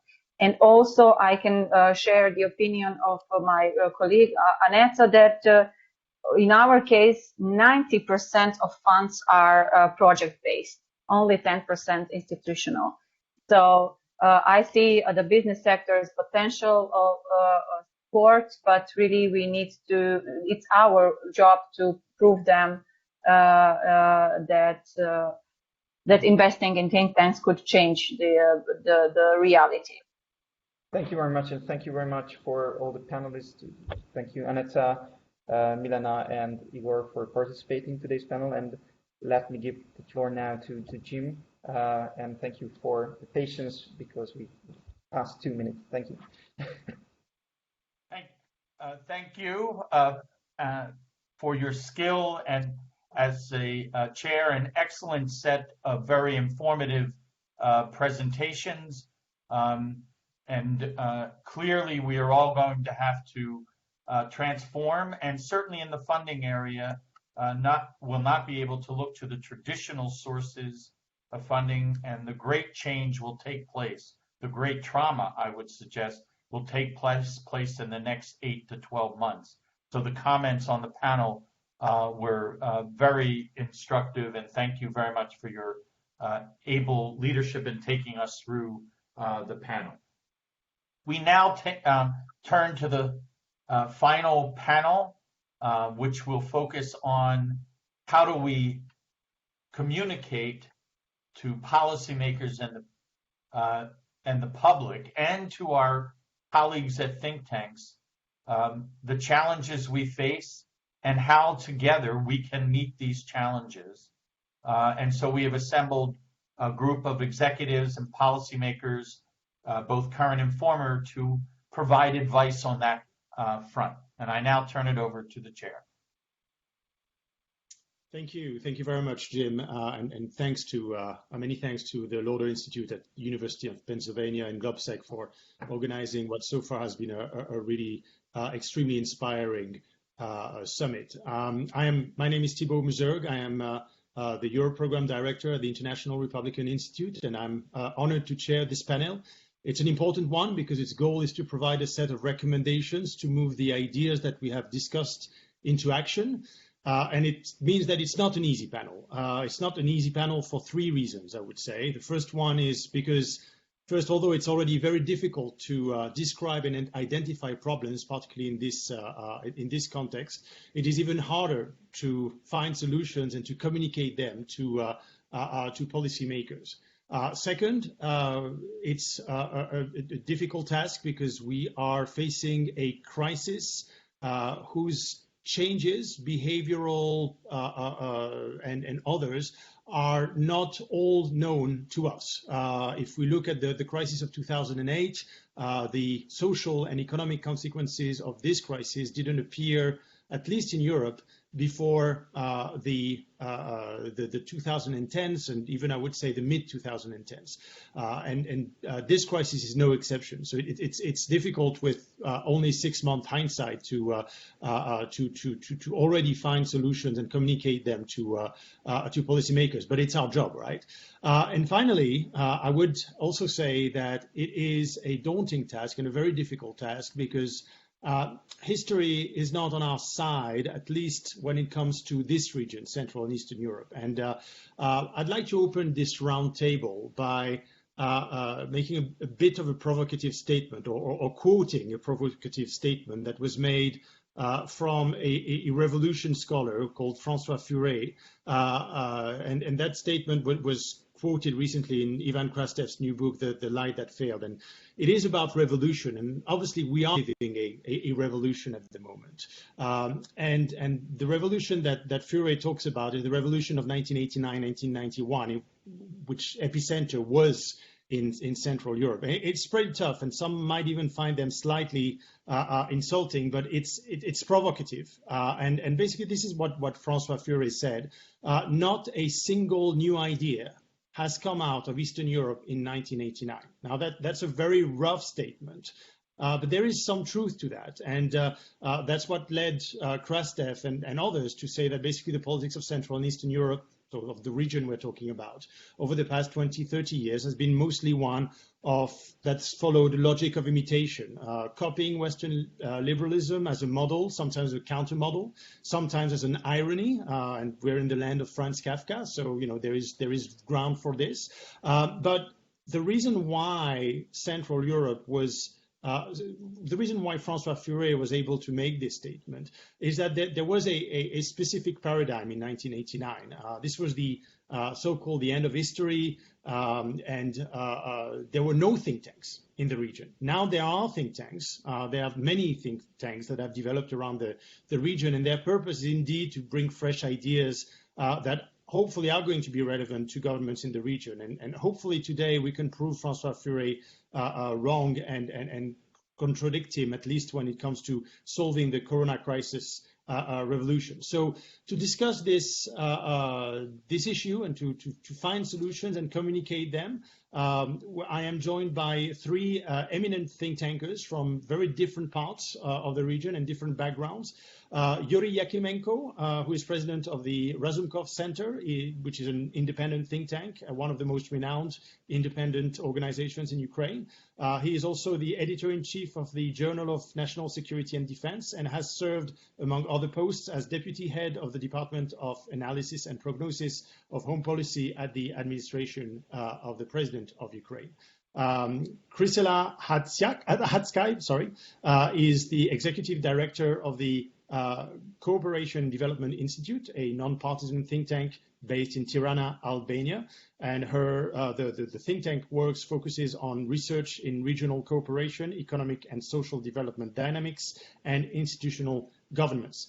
Last but not least, I am joined by Florent Marciac, who is Research Fellow at and Deputy Secretary General of the Vienna-based Austro-French Center for Rapprochement in Europe and Senior Fellow at the Centre International de Formation Européenne in Berlin and Nice. He's also the co-founder and coordinator of two think tank project networks, the Western Balkans and Eastern Partnership Reflection Forum initiatives. So without further ado, I'm going to give the floor to Yuri Yakimenko, who is going to share with us his visions of solutions and how we share them with policymakers. Yuri, the floor is yours.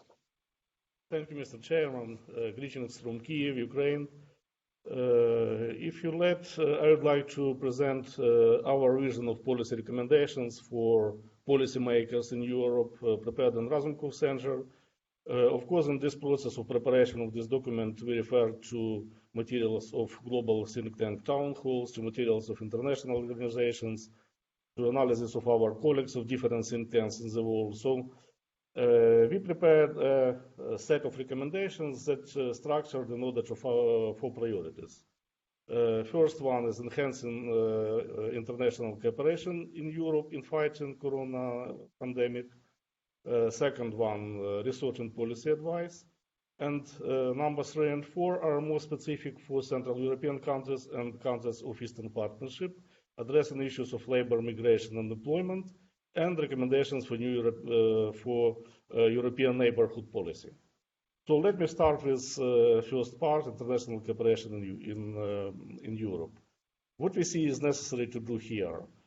It's setting up an intergovernmental advisory and coordinatory body to coordinate actions of national governments in the fight against the pandemic, with involvement of EU members and other European nations, if they have such a political will. It's necessary to establish an ongoing information sharing and coordination of actions between central and regional anti-crisis, COVID response institutions, centers, task forces of Central and Eastern European countries. The new priorities should focus also on a solidary pharmacological partnership, parity involvement in the COVAX mechanism, and the Coalition for Epidemic Preparedness Innovation. And Central and Eastern European countries could be actively involved in the third phase in new vaccine trials, which is particularly important given the high probability of new pandemic waves. Unfortunately, COVID-19 has become also an instrument and the field of informational warfare. We need a joint plan to combat fake news and different kind of fakes spread by different sources. And the existing East Stratcom task force can be used for this purpose. Priority number 2 is research and policy advice.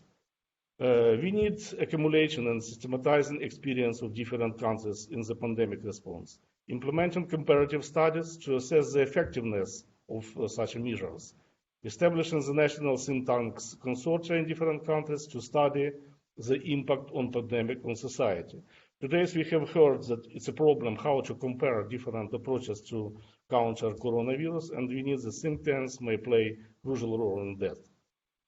Then we propose to set up a pan-European Center for Pandemic Research and Post-Pandemic Recovery, also with the aims of generalization and systematization of experience and development of policy recommendation for national governments of European countries. One of the tasks of such a center should be forecasting of future waves of the pandemic and elaboration coordinated collective response measures. Involving business, including corporate funds, to finance think tank studies aims at development measures to restore the economy and society from the effects of the pandemic and suggesting precautionary measures against the next waves. Also, it's very important to conduct periodic and synchronized public opinion polls in different European countries and expert surveys in so-called national dimensions on crisis, processes caused by the pandemic, the areas of response and public reaction to implemented measures. The third priority is addressing of issues of labor migration and unemployment, especially important for Ukraine as well as other Eastern European partnership countries. Addressing to pandemic-induced issues of labor migration and employment, and in this case, it's necessary to study the supply and demand changes in supply and demand chains in labor markets of European countries, assess possible routes of movement and labor resources, and draw the all-European map of labor migration under new conditions, including Brexit. Also, it's very important to ensure permanent coordination actions across countries that are donors and acceptors of labor resources. Again, I'm referring to experience and situation in Ukraine. To ensure the unimpeded movement of labor with due consideration of anti-coronavirus restrictions and to prevent rising unemployment. Helping the population, especially the elderly, to adapt to new working conditions that require new skills, digitalization, remote employment, and so on. And the last but not least, it's our proposals for updating the European neighborhood. Less than 2 minutes remain. Yes, it's enough for me. All right, thanks, Alexei. We have an aim to support the resilience of economies and ongoing reforms in those Eastern Partnership countries that have signed association agreements with the EU. Extend the EU's economic recovery programs to the Eastern Partnership region and involve Eastern Partnership countries in EU transcontinental infrastructure projects. The immediate need for Ukraine is to modernize its association agreement, in particular to intensify sectoral integration with the EU so-called ACAA agreement or industrial visa-free regime.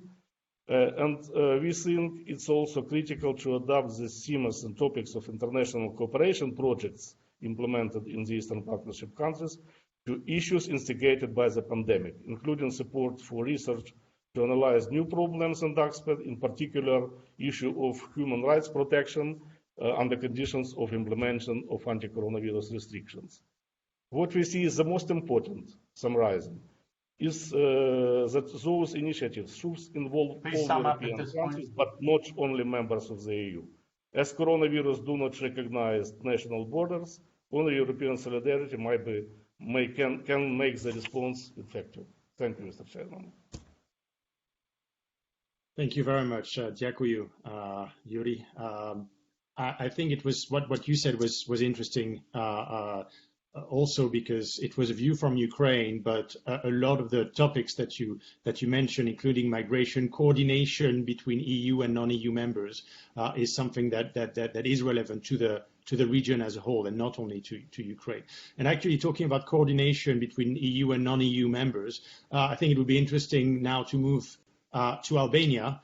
To see what the view from there is in terms of solution that can be implemented. So, Krisila Hatskai, I'm terribly sorry I butchered your surname to start with, and I apologize for this. Hopefully I didn't butcher it this time, but I give you the floor now.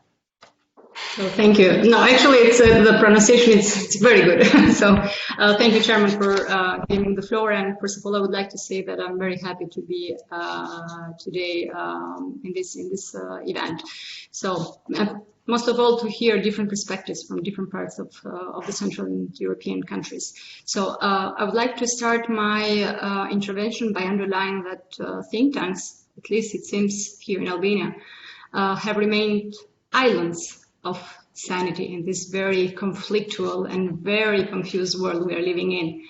And it is actually our job to provide some good examples of cooperation where we are involved and contribute to the common good. Could be fight against inequality, which we see is rising, could be a joint fight to protect environment, but also provide to promote science versus dogma. So now I will bring 3 concrete recommendations and proposals to underscore the key role that actually think tanks can play in meeting the challenges that we are facing. And we discussed a lot and we heard a lot today about the challenges that our region is facing, the world is facing. Now, the first proposal from us is to promote visibility of think tanks' outputs. We call it like a share mechanism. It's basically it requires for think tanks that are operating in same fields to get connected, to exchange information and findings, to conduct peer review, to increase outreach of each other's deliverables, and also to generally promote overall visibility of scientific findings. This is very crucial. This can be achieved very easily via social media that everybody of us is using and doesn't cost anything, basically. This will result basically in an increase in scope but also in the impact of the messages that each of us are trying to promote to regional scales or to an international scale, but also increase the visibility of our work in this area we're working. Corollary results could be a peer review, but also improvement of the quality of the think tank outputs. Now, the second proposal is to signal and to debunk fake stories. We have been hearing in 6 months of pandemic a lot of fake stories, not only related also to COVID, but also in different sectors that we are working in. We are analyzing. So this goal can also be implemented through the like and share mechanism that I mentioned as a first proposal. Basically, it is our job to debunk the fake stories that are surrounding us in our daily life. Now, the third proposal is basically to increase the amount of work that we do on promoting good and positive examples.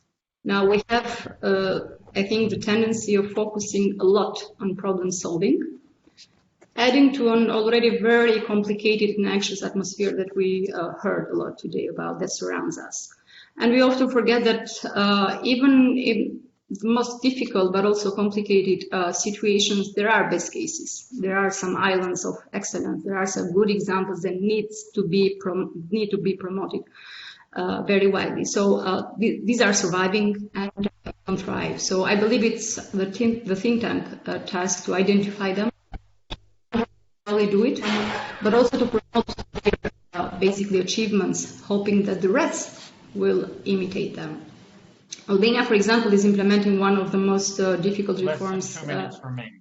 Yes, in our transition period, it's the justice reform, and it's extremely important that think tanks can constructively support a reform front-runner countries. So our specificity in Cooperation Development Institute is that in all our projects, decision makers are a part of it, and this allows us to close that link, the last link between research and public action, and this is very important. So here I would like Alisa maybe to share with you the program of the Tirana Connectivity Forum 2020, which takes place on the 1st and 2nd of October. And I would like to invite all those that have an interest in Southeastern Europe, in the topics of connectivity reforms and enlargement in times of pandemic, which is also our topic today in Southeast Europe, to follow it virtually. So we will be discussing all these topics, and we will try to discuss there with stakeholders, with decision makers, how to jointly set the scene and cooperate among basically think tanks and policymakers and address the challenges that we are facing. So thank you very much for your attention. Many thanks, Priscilla. And from Southeastern Europe, we're going to move to what is in some ways the heart of Central Europe and Vienna. We have Florent Marciac, who is going to give us if I understood well, a strategic vision of what think tanks can actually technically do. Thank you, Florent. The floor is yours. Thank you, Thibault. Well, that would be too much ambitious. I would say I will be much more humble. And picking on your remark on Krastev, even Krastev's book, and a little bit your remarks on his historical remarks, I would like to build on that and be a little bit provocative and maybe a little bit self-critical to some level.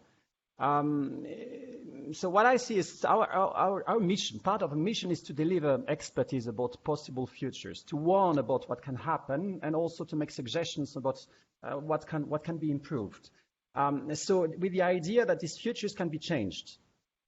The crisis now we face with the COVID, I will just underline two aspects of it, will require that we broaden our analytical horizon. The impact, it has been mentioned already, I will not go much into depth. The impact goes well beyond the health impact. So the economic challenges will follow. It's an unprecedentedly highly asymmetric shock. The social challenges will follow. It puts our solidarity to the test. Climate challenges will be there too. Will we be able to keep our commitments?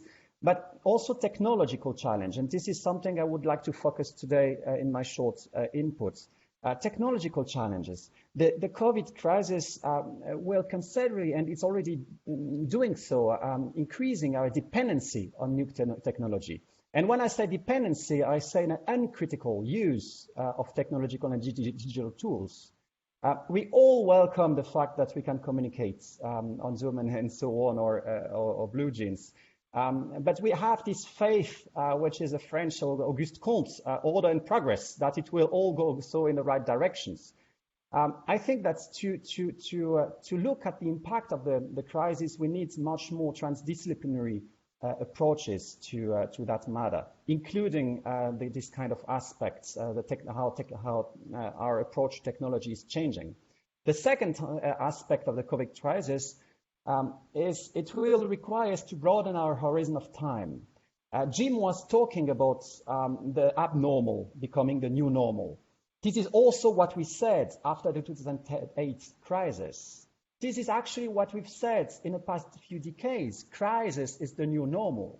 So we are just going from crisis to crisis into an everlasting present of crisis.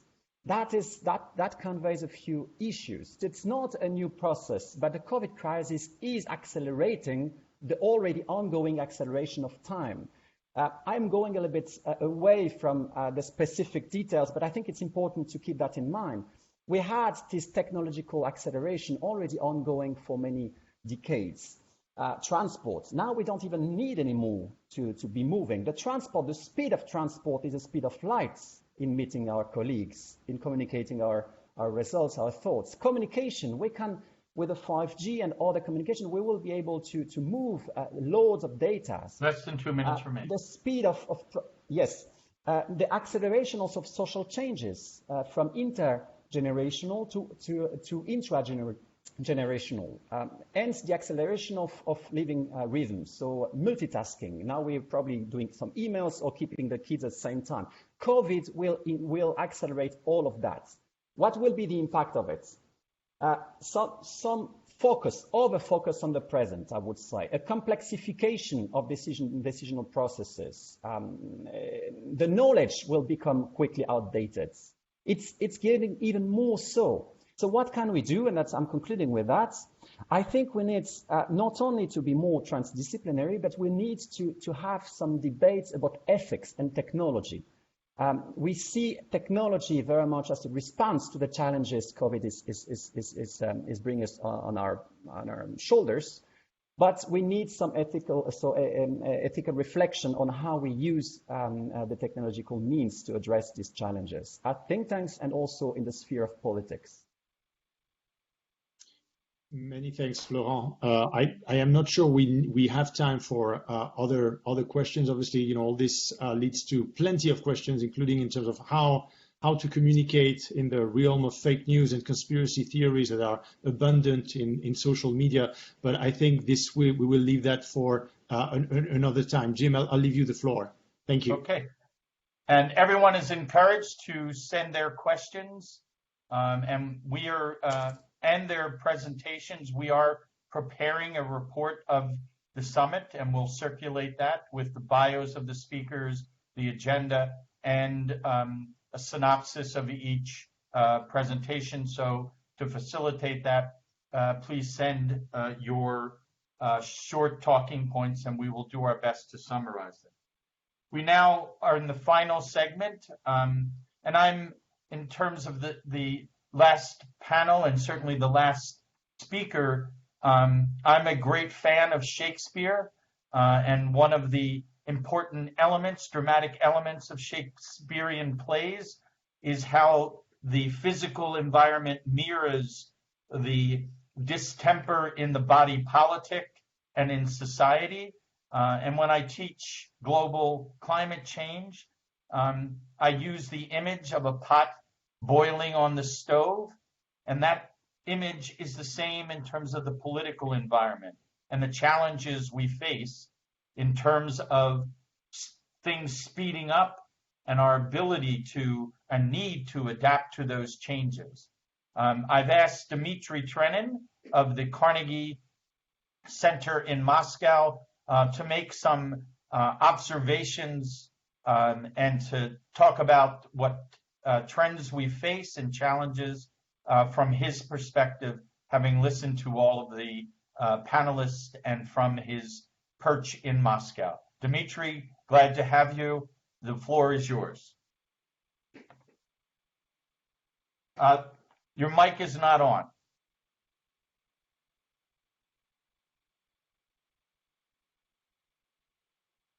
Still not on. And you might want to close your video. It might improve the audio.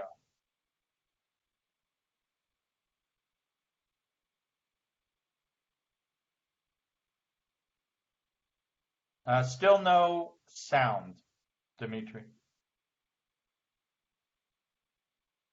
Ben, can you try to intervene here? Yeah, I will try.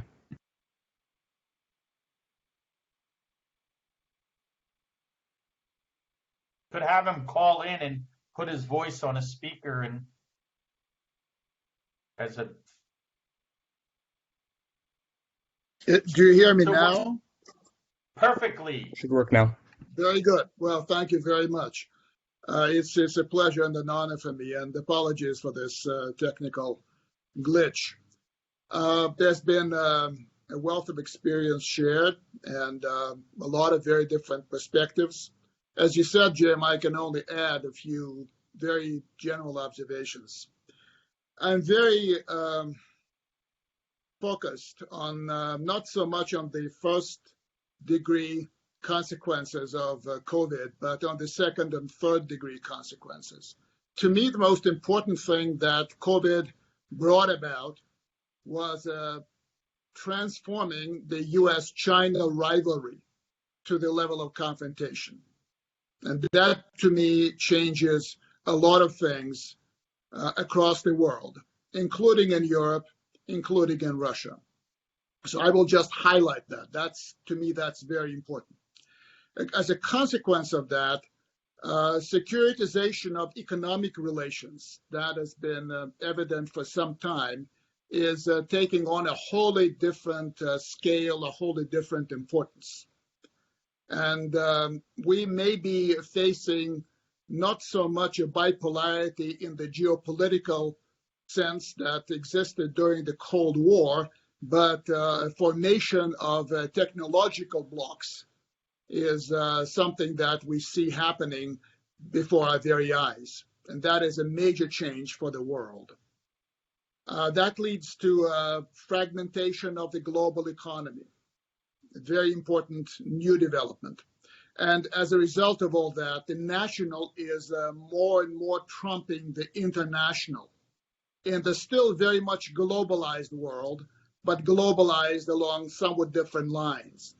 And if I add to the US-China confrontation, the longer but less important US-Russian longer lasting but somewhat less important US-Russian confrontation, the Sino-Indian confrontation, you see four major powers involved in fairly bitter rivalries. And that, I think, will very much will very much color the certainly the geopolitical environment of the next several years and maybe decades. At the domestic level, I think that COVID is doing things that very few people had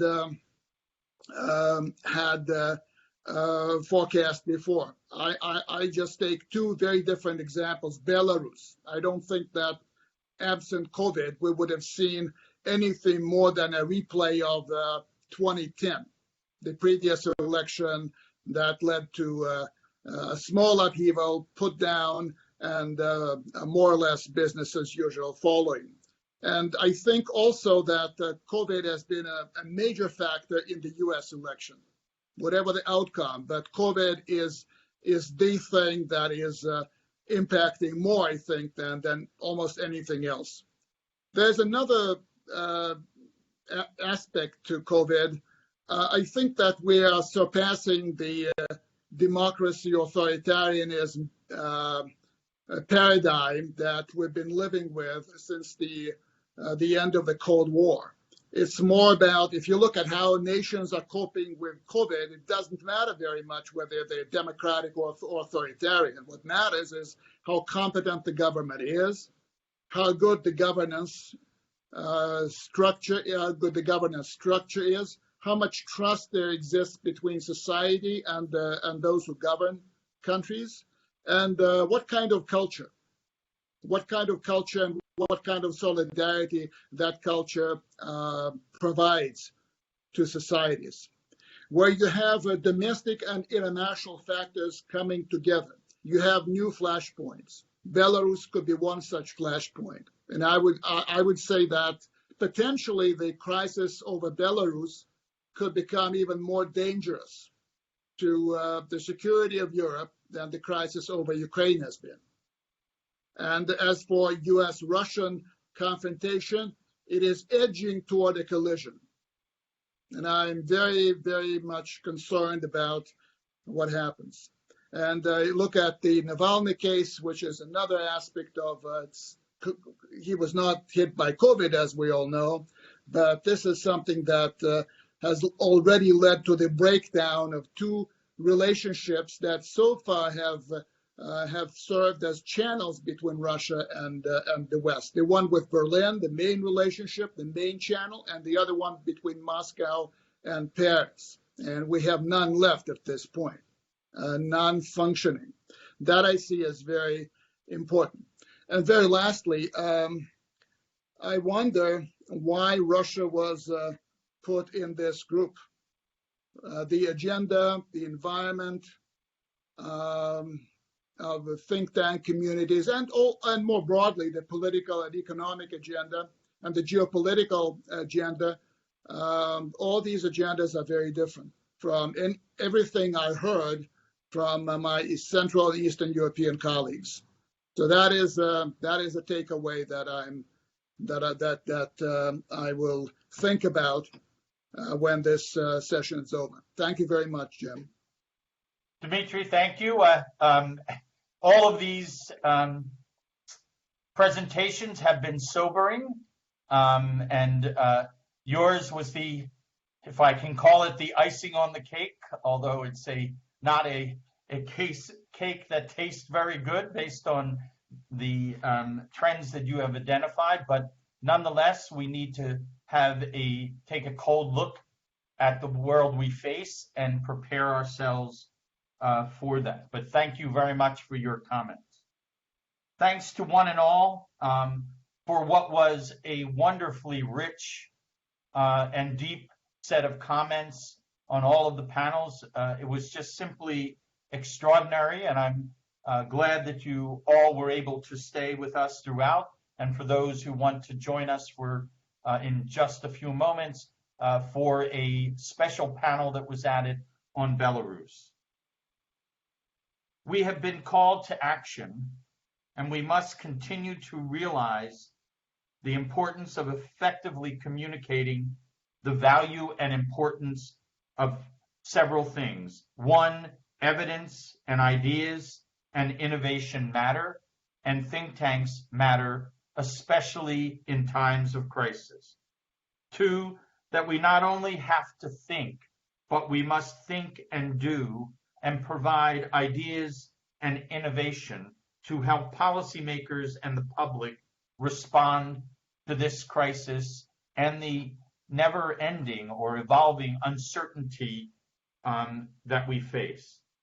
Today's gathering demonstrates most of all the power and potential of partnerships and coming together as a think tank community in Central and Eastern Europe to address the challenges we face. What is clear is that the drastic and daunting challenges we now face will grow in the months and years ahead, and we must prepare our institutions and countries for a turbulent and uncertain future. This means being more digital, being a think and do tank, and most of all, being adaptive and agile. We have talked about today, and I want to underscore a few of the key points. One, the importance of partnerships. not only with other think tanks, but with the media and others that will help advance our mission, help in terms of demonstrate that think tanks matter and our presence. And I would underscore the importance of thinking broadly about how to fund think tanks. We really need to think outside of the box. Governments and philanthropists and intergovernmental organizations may prove difficult in the next 12 to 18 months. And I would say that the next 12 to 18 months are going to be very difficult, and every institution needs to prepare and at least have one person who is thinking at a range of scenarios and ways of both cutting staff and raising funds to weather this storm, and thinking that through with your colleagues. But collaboration is the way to go, so that you are not facing this alone. And this is why we have these summits. This is one of 7. We will be looking cross-regionally at the common trends, and they will be reported out at the Global Summit on November 13th. Once again, thank you all for attending, and for those who would like to stay with us for the Belarus session, I now turn it over to Alina, who will be chairing it. Alina, thank you, and Robert and your colleagues for help joining with us, collaborating with us, partnering with us to help make this summit possible. Thank you so much, Jim. Thank you very much, everybody, for staying with us for the day and for staying with us for this very special session. My name is Elena Kutsko. I'm director of the GlobSec Policy Institute. The session is titled "The Transformation of Belarus: What Role Could Think Tanks Play?" We decided to have this very special session and to look closer at what's going on in the country. We all know that Belarusians have captivated the world with rather unprecedented and inspiring social and political mobilization. However, the current stalemate between the government that is very reluctant to acknowledge the protesters and resign, and the mobilized society on the other hand, requires new ideas and action plans on how we can move forward. The role of civil society and think tanks is indispensable in helping craft the way forward. But at the same time, the environment in which the think tanks in the country have to operate is not easy at all. And if we were saying that in Central Europe it's easy, it's not easy, it's several times less easy in Belarus. With this in mind, we have 4 fantastic speakers with us who will help us understand what's going on in the country. We will start with the brief introductory remarks from each of the speakers. Please feel free to post your questions in the chat section. I will be monitoring them and trying to convey them to the speakers in the Q&A section afterwards. So today with us for the great discussion are Evgeny Preiherman, who is founder and director of the Minsk Dialogues Council on International Relations, Katerina Bornukova, who is research fellow at the Belarusian Economic Research and Outreach Center, Katerina Shmatina, who is political analyst at Belarusian Institute for Strategic Studies, and Professor Andrei Vardomatsky from the Belarusian Analytical Workshop. I will start with Evgeny first.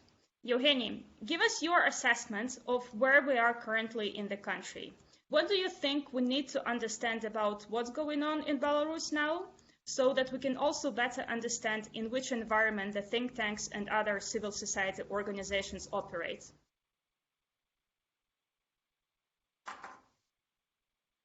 Hello? Do you hear me? Yes, fine. Oh, sorry, I seem to experiencing. Thanks a lot for having me and for arranging this discussion. So just a couple of words on the current situation or recent developments. Well, the most recent development is the nearly secretive inauguration ceremony that we had today. But I think if we go beyond the immediate headlines and media headlines, which unfortunately have been shaping the discussion in Belarus over the last month or so, the most important latest development which happened was a few weeks ago. And for a few days after the election and after the police brutalities that the country saw, there was this feeling that the collapse of the Lukashenko government was really nearing. And while the streets were euphoric, a lot of people and a lot of analysts jumped into this conclusion. But I think it was around those days that the government sort of regained initiative, or at least it made sure that the protest, which is grassroots in its nature, did not translate itself into a political action or a political strategy leading or forcing Lukashenko to resign. And ever since mid-August, we've been in a situation which is most probably characterized as a stalemate, exactly like Alena said in her introductory remarks. And the stalemate is about the government being strong enough to survive, but not strong enough to end the protests. The protests, as I said, are grassroots in their nature, and that makes them unprecedented not only for Belarus, but I think in a broader international context. There is a big advantage or a big strength attached to that, which is the government is not really capable of ending the protest by simply beheading it. And that's the very easy strategy the government tried in the past. But at the same time, at a certain point, and as I said, it was sometime around mid-August, that strength turned into a weakness, because a protest which is grassroots and is not capable of translating this modes of a large part of society into political action, which should force the government to either sit down at a negotiation table or just resign, cannot move beyond that. And that's exactly what we are having today. And one important thing we all need to remember is that there is a Russian factor. And Russia has become a kingmaker of the political crisis in Belarus, right from day one when it expressed its official support for Lukashenko, and it continues to back him. No matter what the people on the opposition side and the Coordination Council, including Svetlana Tikhanovskaya, say in terms of their attitudes towards Russia and that they are going to be Russian friendly, I think Russia clearly understands that with Lukashenko in power right now after August 9, they have some clarity on what would be possible for Belarus in terms of foreign policy. And with all new people, it has a lot of uncertainty. That's why the choice the Russians made on this is very clear, but it doesn't, of course, mean that this is unconditional support which is going to last forever. So the Russians will be watching, but at the same time, for the time being, they are supporting Alexander Lukashenko. And that means that Belarus is set for a long-term political crisis where the government, as I said, will not be able to suppress the protest entirely, but the protest will express itself in all sorts of forms and shapes, not necessarily during those really large demonstrators on Sundays or Saturdays. And the last thing I want to say here, and perhaps one of the most important, sound is lost. Zhenya, I think we lost you. Okay, you're back now. Oh, sorry, I got caught. At what point? Yeah, but if you finished We're anyway. all excited because you said my most important point, and then we lost your voice. So it's a dramatic setup for whatever you're going to say. So I basically finished my thoughts, so I don't remember where I ended. Okay, let's say the very last thought I tried to make was that with the situation where Lukashenko remains in power, but not capable to end protests completely, and the protests taking all different forms, not necessarily just demonstrations on Sundays or Saturdays, what we'll see is that the protests will be creative, and that will keep the government very nervous. When the government in Belarus is nervous, it is not really capable of thinking long term. And that's going to be a problem not just for the government, but for the whole country, and I would even say for regional security at large. Thank you so much, Evgeny, for outlining the broader picture of the balance of power in the country, but also with some actors outside the country. And I will move to Katerina Bornukova this time, because we happen to have two Katerinas today. Katya, I know that you're working a lot on the economic issues. How would you add to what Evgeny just described to us in political and social terms? Where do we currently stand in terms of economy in the country? Yeah, well, thank you. Thank you for having me. It's a great honor for me. And let me start by saying just a couple of sentences on what the Belarusian economy looks like. It had its last good year in terms of growth in 2010. So the last decade was basically lost in terms of growth, and there are two major reasons for that. One is the prevalence of state-owned enterprises in the structure of economy, and these enterprises are not efficient and accumulated a lot of disbalances, and that put brakes on growth. And another one is huge dependence on Russia in many aspects, in trade, in energy, and in international finance. And since Russia is also not growing lately, Belarusian economy was also stalling behind. So what happened after the election also has huge economic consequences, because what happened resulted in a huge loss of trust from the people towards the government and towards law in general. And of course that results in huge changes in economic behavior. So there are some immediate consequences that we saw. For example, people lost trust in Belarusian ruble, in Belarusian banking system. They went on to withdraw their deposits and to exchange rubles into foreign currency. And as a result, we saw something which was very close to a banking crisis. I think the critical point is already behind us, but we are now in this new normal with lower trust in the banking system in general. We also see IT companies running away, and the IT sector was the only one which was generating high growth rates in the economy in the recent years. And we see that on international financial markets, our bonds have lost value. We cannot hope to borrow from international financial institutions. And that basically means that in terms of external funding, our only hope is, again, Russia.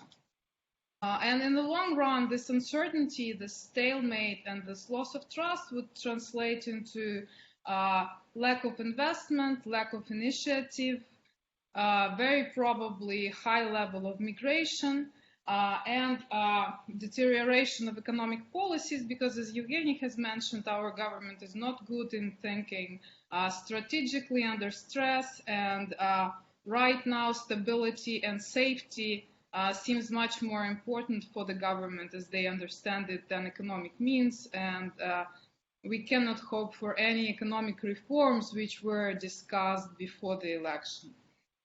And just a couple of words in terms of what this means for the think tanks. Of course, we have a huge amount of work right now. In the ideal world, we would be working like from, well, without having much sleep. But the problem is that this loss of trust also happened between the think tanks and the government as well. So we are no longer capable of having a meaningful dialogue, and we will need some time to figure out how to work again in the society where a dialogue with the government is no longer possible. Thank you. Thank you so much, Katerina. I'm sure we're going to get back to a few of the issues that you just mentioned. But first, I would like to go to Professor Vardomatsky. Professor, are you here with us?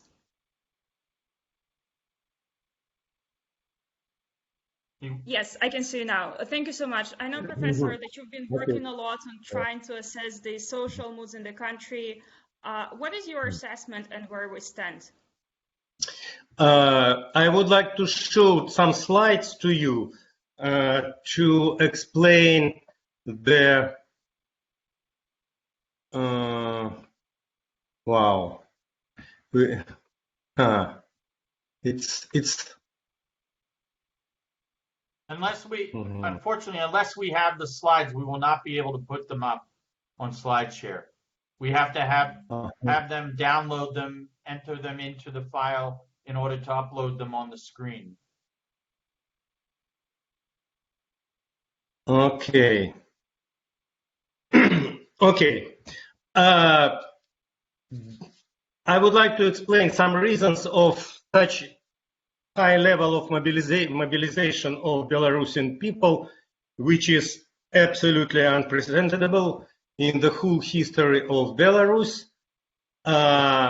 and there are three main reasons. First one, COVID, from the winter months, winter period, and it was conducted a big international cross-cultural survey about COVID in terms of social consequences, medical consequences, etc., etc. And I just would like to deliver you just two indicators. First indicator, level of insufficient reaction of the government. And the position in this negative indicator of Republic of Belarus was number 2 between 58 countries. The second main indicator from this international survey about untrustful to government during the period of COVID. And if to compare on the whole scale of these whole countries, Belarus placed number 8. You know, it means that Belarus had outstanding position comparatively in negative sense comparatively with the practically most important countries around the globe. Position number 2, economical feeling of the nation. At the beginning of April, situation radically changed, and the position bad, we asked in terms of good, the same as before, or bad. Position bad increased 2 times, which was never before. And these 2 reasons created cumulative effect, as I labeled it. COVID was Pickford link, and economical feeling or mood of the nation as like a gunpowder. And their combination created this explosion. And reason number 3 is total absolute changing of media situation, of media landscape. We in Belarus have 3 most important types of media: official Belarusian, Russian media, and non-state Belarusian. And during the whole years of previous measurements, usually on top positions were or Russian media and official state media. And again, in June, situation was totally changed, and first time during the whole history of measurements, which is about 20 years, that Trust Media Index showed us the total dominance of non-state media. And it was a result of media management of government during the COVID period. These 3 main reasons created this situation. I just would like to say that it was not something occasional, and it was not created immediately in June or July. It was accumulated month by month during practically the whole this year.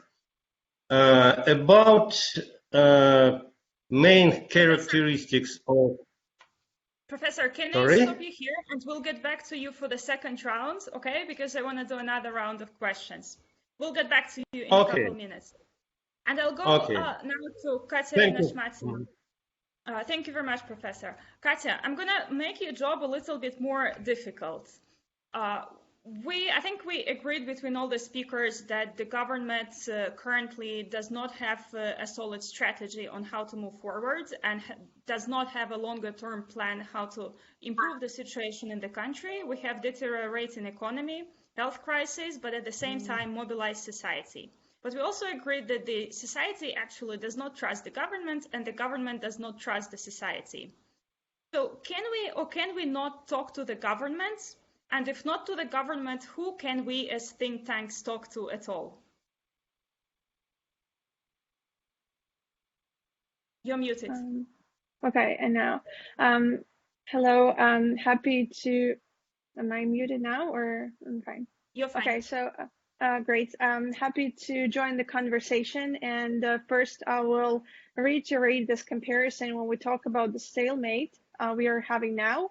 I will only add that on one side we have Lukashenko and his closer circle of elites who are sort of clinging to power because they have little other options other than to stay in power for the reasons of their personal security and their future, what comes next if the balance shifts towards the protest. And on the other side, we have the protest, which gained so much momentum, where people cross the line of fear of repressions, and they keep showing up on the streets for that many weeks. And they, in their understanding, if they back up now, they will only lose, and Lukashenko would just tighten the screws so to make sure that the situation won't happen anytime soon. And it makes us with essentially like two sides which are desperate to fight to the end, to whatever it means. When we talk about whom to talk to, that's a great question, in the sense that now there are questions being posed about Lukashenko's recognition as a legitimate leader of the country, and with his recent prompt and unexpected inauguration, which happened today.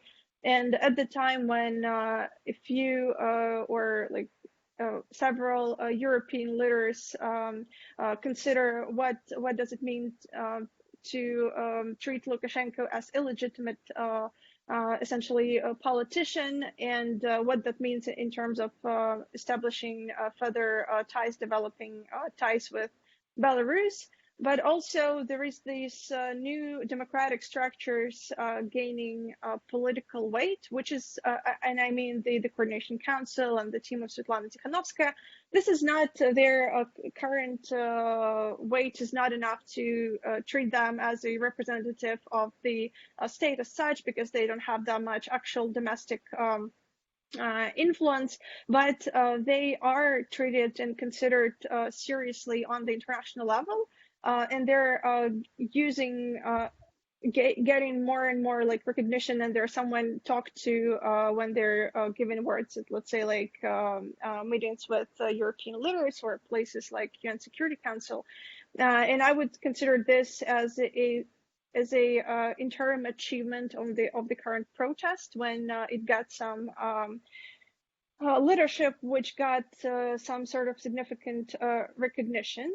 But going to the conversation and what's happening with the civil society and think tanks and the conditions in which they operate and what their role could be, I have a few remarks on that. And I would say that first, for the civil society in current situation, their first role is just to preserve themselves, given the imminent pressure they have on behalf of the police and interrogations that are investigations are happening towards the activists and the leaders of the civil society organizations. But what will be needed, and the expertise from their side and on behalf of think tanks would be needed when it comes to restructuring whatever ties we will have after this crisis. I mean, whether Lukashenko and his like circle and the power vertical preserves itself. And then we will have different kind of relations with our neighbors and international actors. And in that case, let's say when we have this new cycle of distancing with the European Union, or when EU would, let's say, impose those sanctions and then support the civil society and try to still provide some technical support to Belarus, what the Belarusian actors domestically, Belarusian experts can do, they try to produce solutions how to bring Belarus out of this crisis, and maybe to provide some comments on, let's say, how to most effectively use this technical assistance, aid, or other ways of cooperation on a non-state level to avoid that the situation when those, let's say, money or support are going to the state actors, and the same concerns the think tanks. When I believe that now think tanks can produce scenarios and solutions on how the situation can develop further, and also consult the international partners and policymakers on what could be the best strategy for Belarus to support like as much as possible, let's say, the collapsing Belarusian economy, maybe to get some, let's say, like technical assistance or some assistance on maybe like not reforms, but like in any case to consolidate and to provide some expertise on how to save Belarus in a time of political crisis and weak Belarusian leadership. Thank you very much, Katya, for outlining a whole array of relevant and important issues. And I want to pick up on one specific one and go back to Evgeny. Evgeny, we have discussed quite extensively now that it is now rather difficult to structure a dialogue between the sides that, as we found out, are fighting between each other. You've been you've been doing a good job in trying to make the government listen to you. I think probably one of the most successful think tanks in Belarus who managed to achieve this goal. Can you share the secret with us? How do you talk to Lukashenko government so that they're listening to what you're saying and to your advice, and that they're taking you seriously? And as you are in charge of the Minsk Dialogue platform, would you be up to the challenge of hosting conversations between the fighting sides at the highest level? Well, do you hear me now? Because I yes. Continue experiencing some problems here. Well, we all need to understand that we've entered a new reality. And this is something I personally feared a lot a few months back when I was warning that if we get into this, the repercussions will be much worse than most people could even imagine. And unfortunately, we are here. It means that, Belarus is an authoritarian country. I don't open any Americas here, right? What we know about authoritarian governments is that when they feel relatively secure internally, they are more willing to think strategically, because strategic thinking for them is also thinking about their own future. But the moment they need to fight for their survival here is now, everything else becomes secondary at best. And when everything else becomes secondary at best, it's very difficult to have a proper conversation with the government if you are a think tanker. Because what the government is focused on is basically, eliminating the enemies or opponents. And they start thinking like hammers. If you're a hammer, then everything around you are nails. And again, unfortunately, we're in this very reality. So part of, as you said, secret of talking to the government before was that the government itself was in a situation where it was able to think strategically. It's no longer the case. Secondly, even in those days, it took us quite a lot of time to build some trust, to demonstrate that what think tanks can do is not just about, being the voices of the opposition. Because unfortunately, the sad reality of Belarus has been that since the government and the opposition were not able to find a common ground for a long time, most of organizations that call themselves think tanks are not really think tanks, but they are basically the mouthpieces of either the government or the opposition. And that's why they don't really create any added value in terms of analytics, but what they do is they just promote this or that agenda. And it took us, and not only us, I think Katerina and her think tank are a great example as well, to promote this understanding that we're all we're all doing something which has to help Belarus in a longer term. And that's, that was the basis. So that, getting back to your original question, whether something like this is possible right now, certainly not in the same way it's worked out before. But at the same time, the new reality we're facing is also about the extraordinary challenges for the country as a sovereign nation. And, we are on the brink of basically losing some chunks of sovereignty. And this very factor might be helpful in terms of promoting a different kind of dialogue inside the country. But honestly, I think we still need to wait to see whether this becomes a reality. As long as Lukashenko is basically fighting the immediate threats around him, I don't think any dialogue is possible. So I can only hope that it might change in a few weeks or in a few months. Thank you so much. And I will ask the same question to Katerina Bornakova. You meant her and her think tank, right? Yeah, exactly.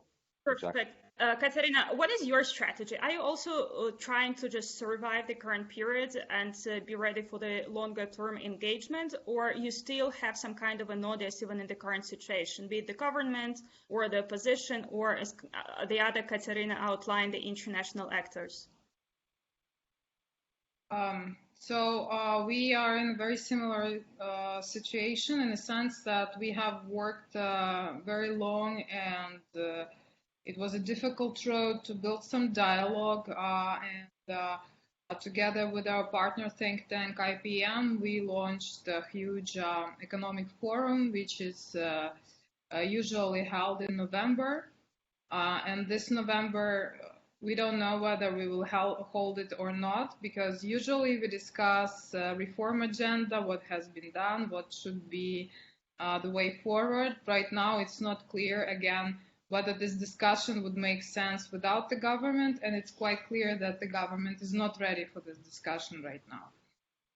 We are in a particular situation because we are dealing with the economic government agencies, which are more, technocratic, and that's why they're more open to dialogue and discussion. But even they right now, they don't know whether they are allowed to talk to us and to cooperate with us at the same extent they did in the past. So the contacts we have right now are more like on the personal level. We see our role right now as, first of all, as an information center for the expertise center for the whole society. So we kind of go back to the times when we only talked to the media and to the civil society organizations. I think this is also critically important right now.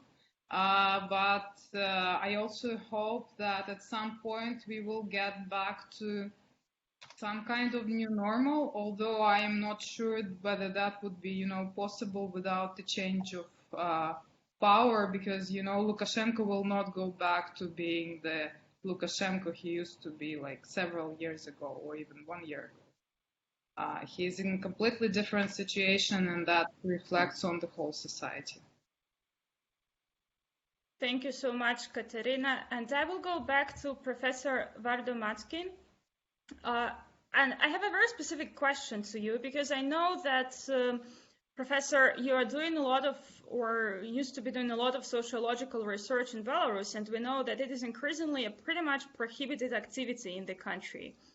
How do you see the future of any think tank or organization that is trying to do sociology in the country, including trying to do any kind of assessment of the opinion polls? Is it still possible in the current situation, and how we can even know what the public actually thinks?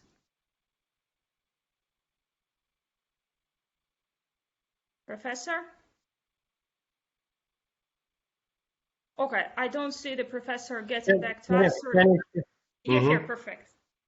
Okay, it was quite a soft and diplomatic description of situation in your previous speech and the question. Yes, it is. Sociological surveys for sensitive topics closed in Belarus. Most sensitive topic is the rating of person number one, but this is itself most important social fact, For example, Yeltsin in 1995 had 5% of his rating. He began with this rating, announced it openly, and he was winner, you know. And in our situation, it's area closed for, you know, flying, for survey flying, and it's created such situation when people create such a memes like Sasha 3%, etc. People ask, give to us real figures and prove to us, because you do not give us another figures. That's why you have 3%. This is description of the situation. About your question of activity of think tanks, I don't see any possibility to discuss with given staff of government. I think my colleagues agree with me. What is possible to do for think tanks? Two possible tasks. First one, explanation to intellectuals, to responsible decision makers, real situation in Belarus for better decision making process, because all process in European Union too slow in terms of decision making regarding Belarus. I don't know. They just asked me, for example, what about the real rating of people number one, and their area of figures from 10% to 52%. Low level of understanding of the West, what is in reality, what is going on in Belarus. This is the area of activity of Belarusian think tanks. And then, because it's not possible for, I don't know, real contact, maybe somebody from my colleague has this possibility, but the absolute majority has no. Just to explain the trends of regular development of this kind of systems in this kind of historical moments, to explain what will be with government people personally in their future, to explain them their possibility of normal, effective involving to future Belarus. It's impossible to organize, you know, person by person, but in press this is possible. It's possible area of activity. And about your question about public opinion, unfortunately, it was technically impossible to show you to change the media landscape, economical mood, and today very important area of public opinion is geopolitical orientation of Belarusians in terms of activity, in international activity of Russia. And this is important area of survey and activity, since during 19 we could observe the reduce of pro-Russian orientations, but during the COVID again increased, and now this is a question. Thank you so much for your attention. Thank you very much, Professor. And Katya, you're in a very privileged position to pick up on any issues that were mentioned, but I also want you to specifically reflect on this discussion between whether it is possible to reach out to the current government at any level, be it the highest political level or at the functionary level. And on the topic that Professor just strayed about and we raised earlier about the geopolitical orientation, I know that in your personal experience, you probably broadcasting more to the Western audiences, but if you could just lead us through whether you see the possibility of closer cooperation with the Russian government in terms of trying to Similarly, how we're trying to explain to the Western public whether you see a potential for your work to also explain better what's going on in the country also to the Russian representatives. I'll start with a second question about broadcasting and covering the developments in Belarus for the Russian audience. First, Russian liberal media do cover these events extensively, and Belarusian speakers like myself are invited to talk about this. And when it comes to Russian state media, they still try to either invite clearly pro-Russian speakers in Belarus who would defend the regime, or talk about very radical scenarios of sort of extremely close integration of the Russo-Belarusian state, and explaining to the both audiences why this is good for the country. But also, I think that one important thing that is happening now is the attempts of Pavel Latushka, the member of the Coordination Council, and a former diplomat. His recent media appearances on Russian TV channels on prime time, and arguing in very diplomatic and persuasive way with Russian TV anchors who try to flip his words and to say, like, okay, look at you, you're calling for violence or some turmoil in the country, and he is putting his message in a very compelling way. So it's hard to flip his words and to sort of distort this message. And also, when it comes maybe not so much to the analysts like myself, but to some political groups inside the Coordination Council or Tikhanovskaya team, I know that they're trying to reach out to, let's say, their Russian counterparts and maybe to the leadership in Kremlin to convey this message that they are not anti-Russian in nature, and trying to find the best way, like channel of communication, to signal that they are potentially open for conversations, and again to underline that this protest is not anti-Russian in its nature. And maybe you would, could you please repeat the first question, because that was not very clear? Just very briefly on your experiences with trying to talk also to the people representing the current government. Just literally 20 seconds.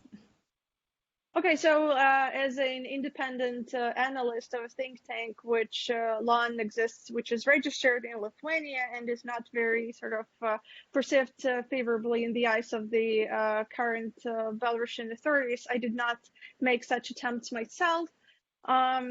I would say that in general, when we talk about some changes inside the current elites and their views, whether to change sides or support the protest, there are signs of the crack inside the system. They're not strong enough to change the balance of powers towards the protest itself, but I think that Lukashenko himself is doubting now how much he can trust the overall power vertical and his even most loyal elites, whether they would support him till the end, as they argue now, or they would decide rather to get rid of him as a sort of strong or like a complicated political figure to deal with. And if they see that he is losing control over his like position, like they might change sides, and then the system can dissolve from inside. Thank you so much. I'm afraid we are running out of time, though I'm sure we could have continued for much longer. One important thing that that was highlighted for quite a few times during the discussion is that we're in this situation, unfortunately, for a very long haul. So that highlights the need for repeating this discussion in some time afterwards. So I would like to thank you all the panelists and all the participants who stayed with us for the session. Thank you very much for your time and for your inputs, and we hope to see you again with us very soon.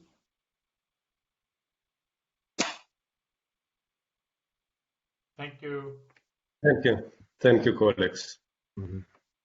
Thank you.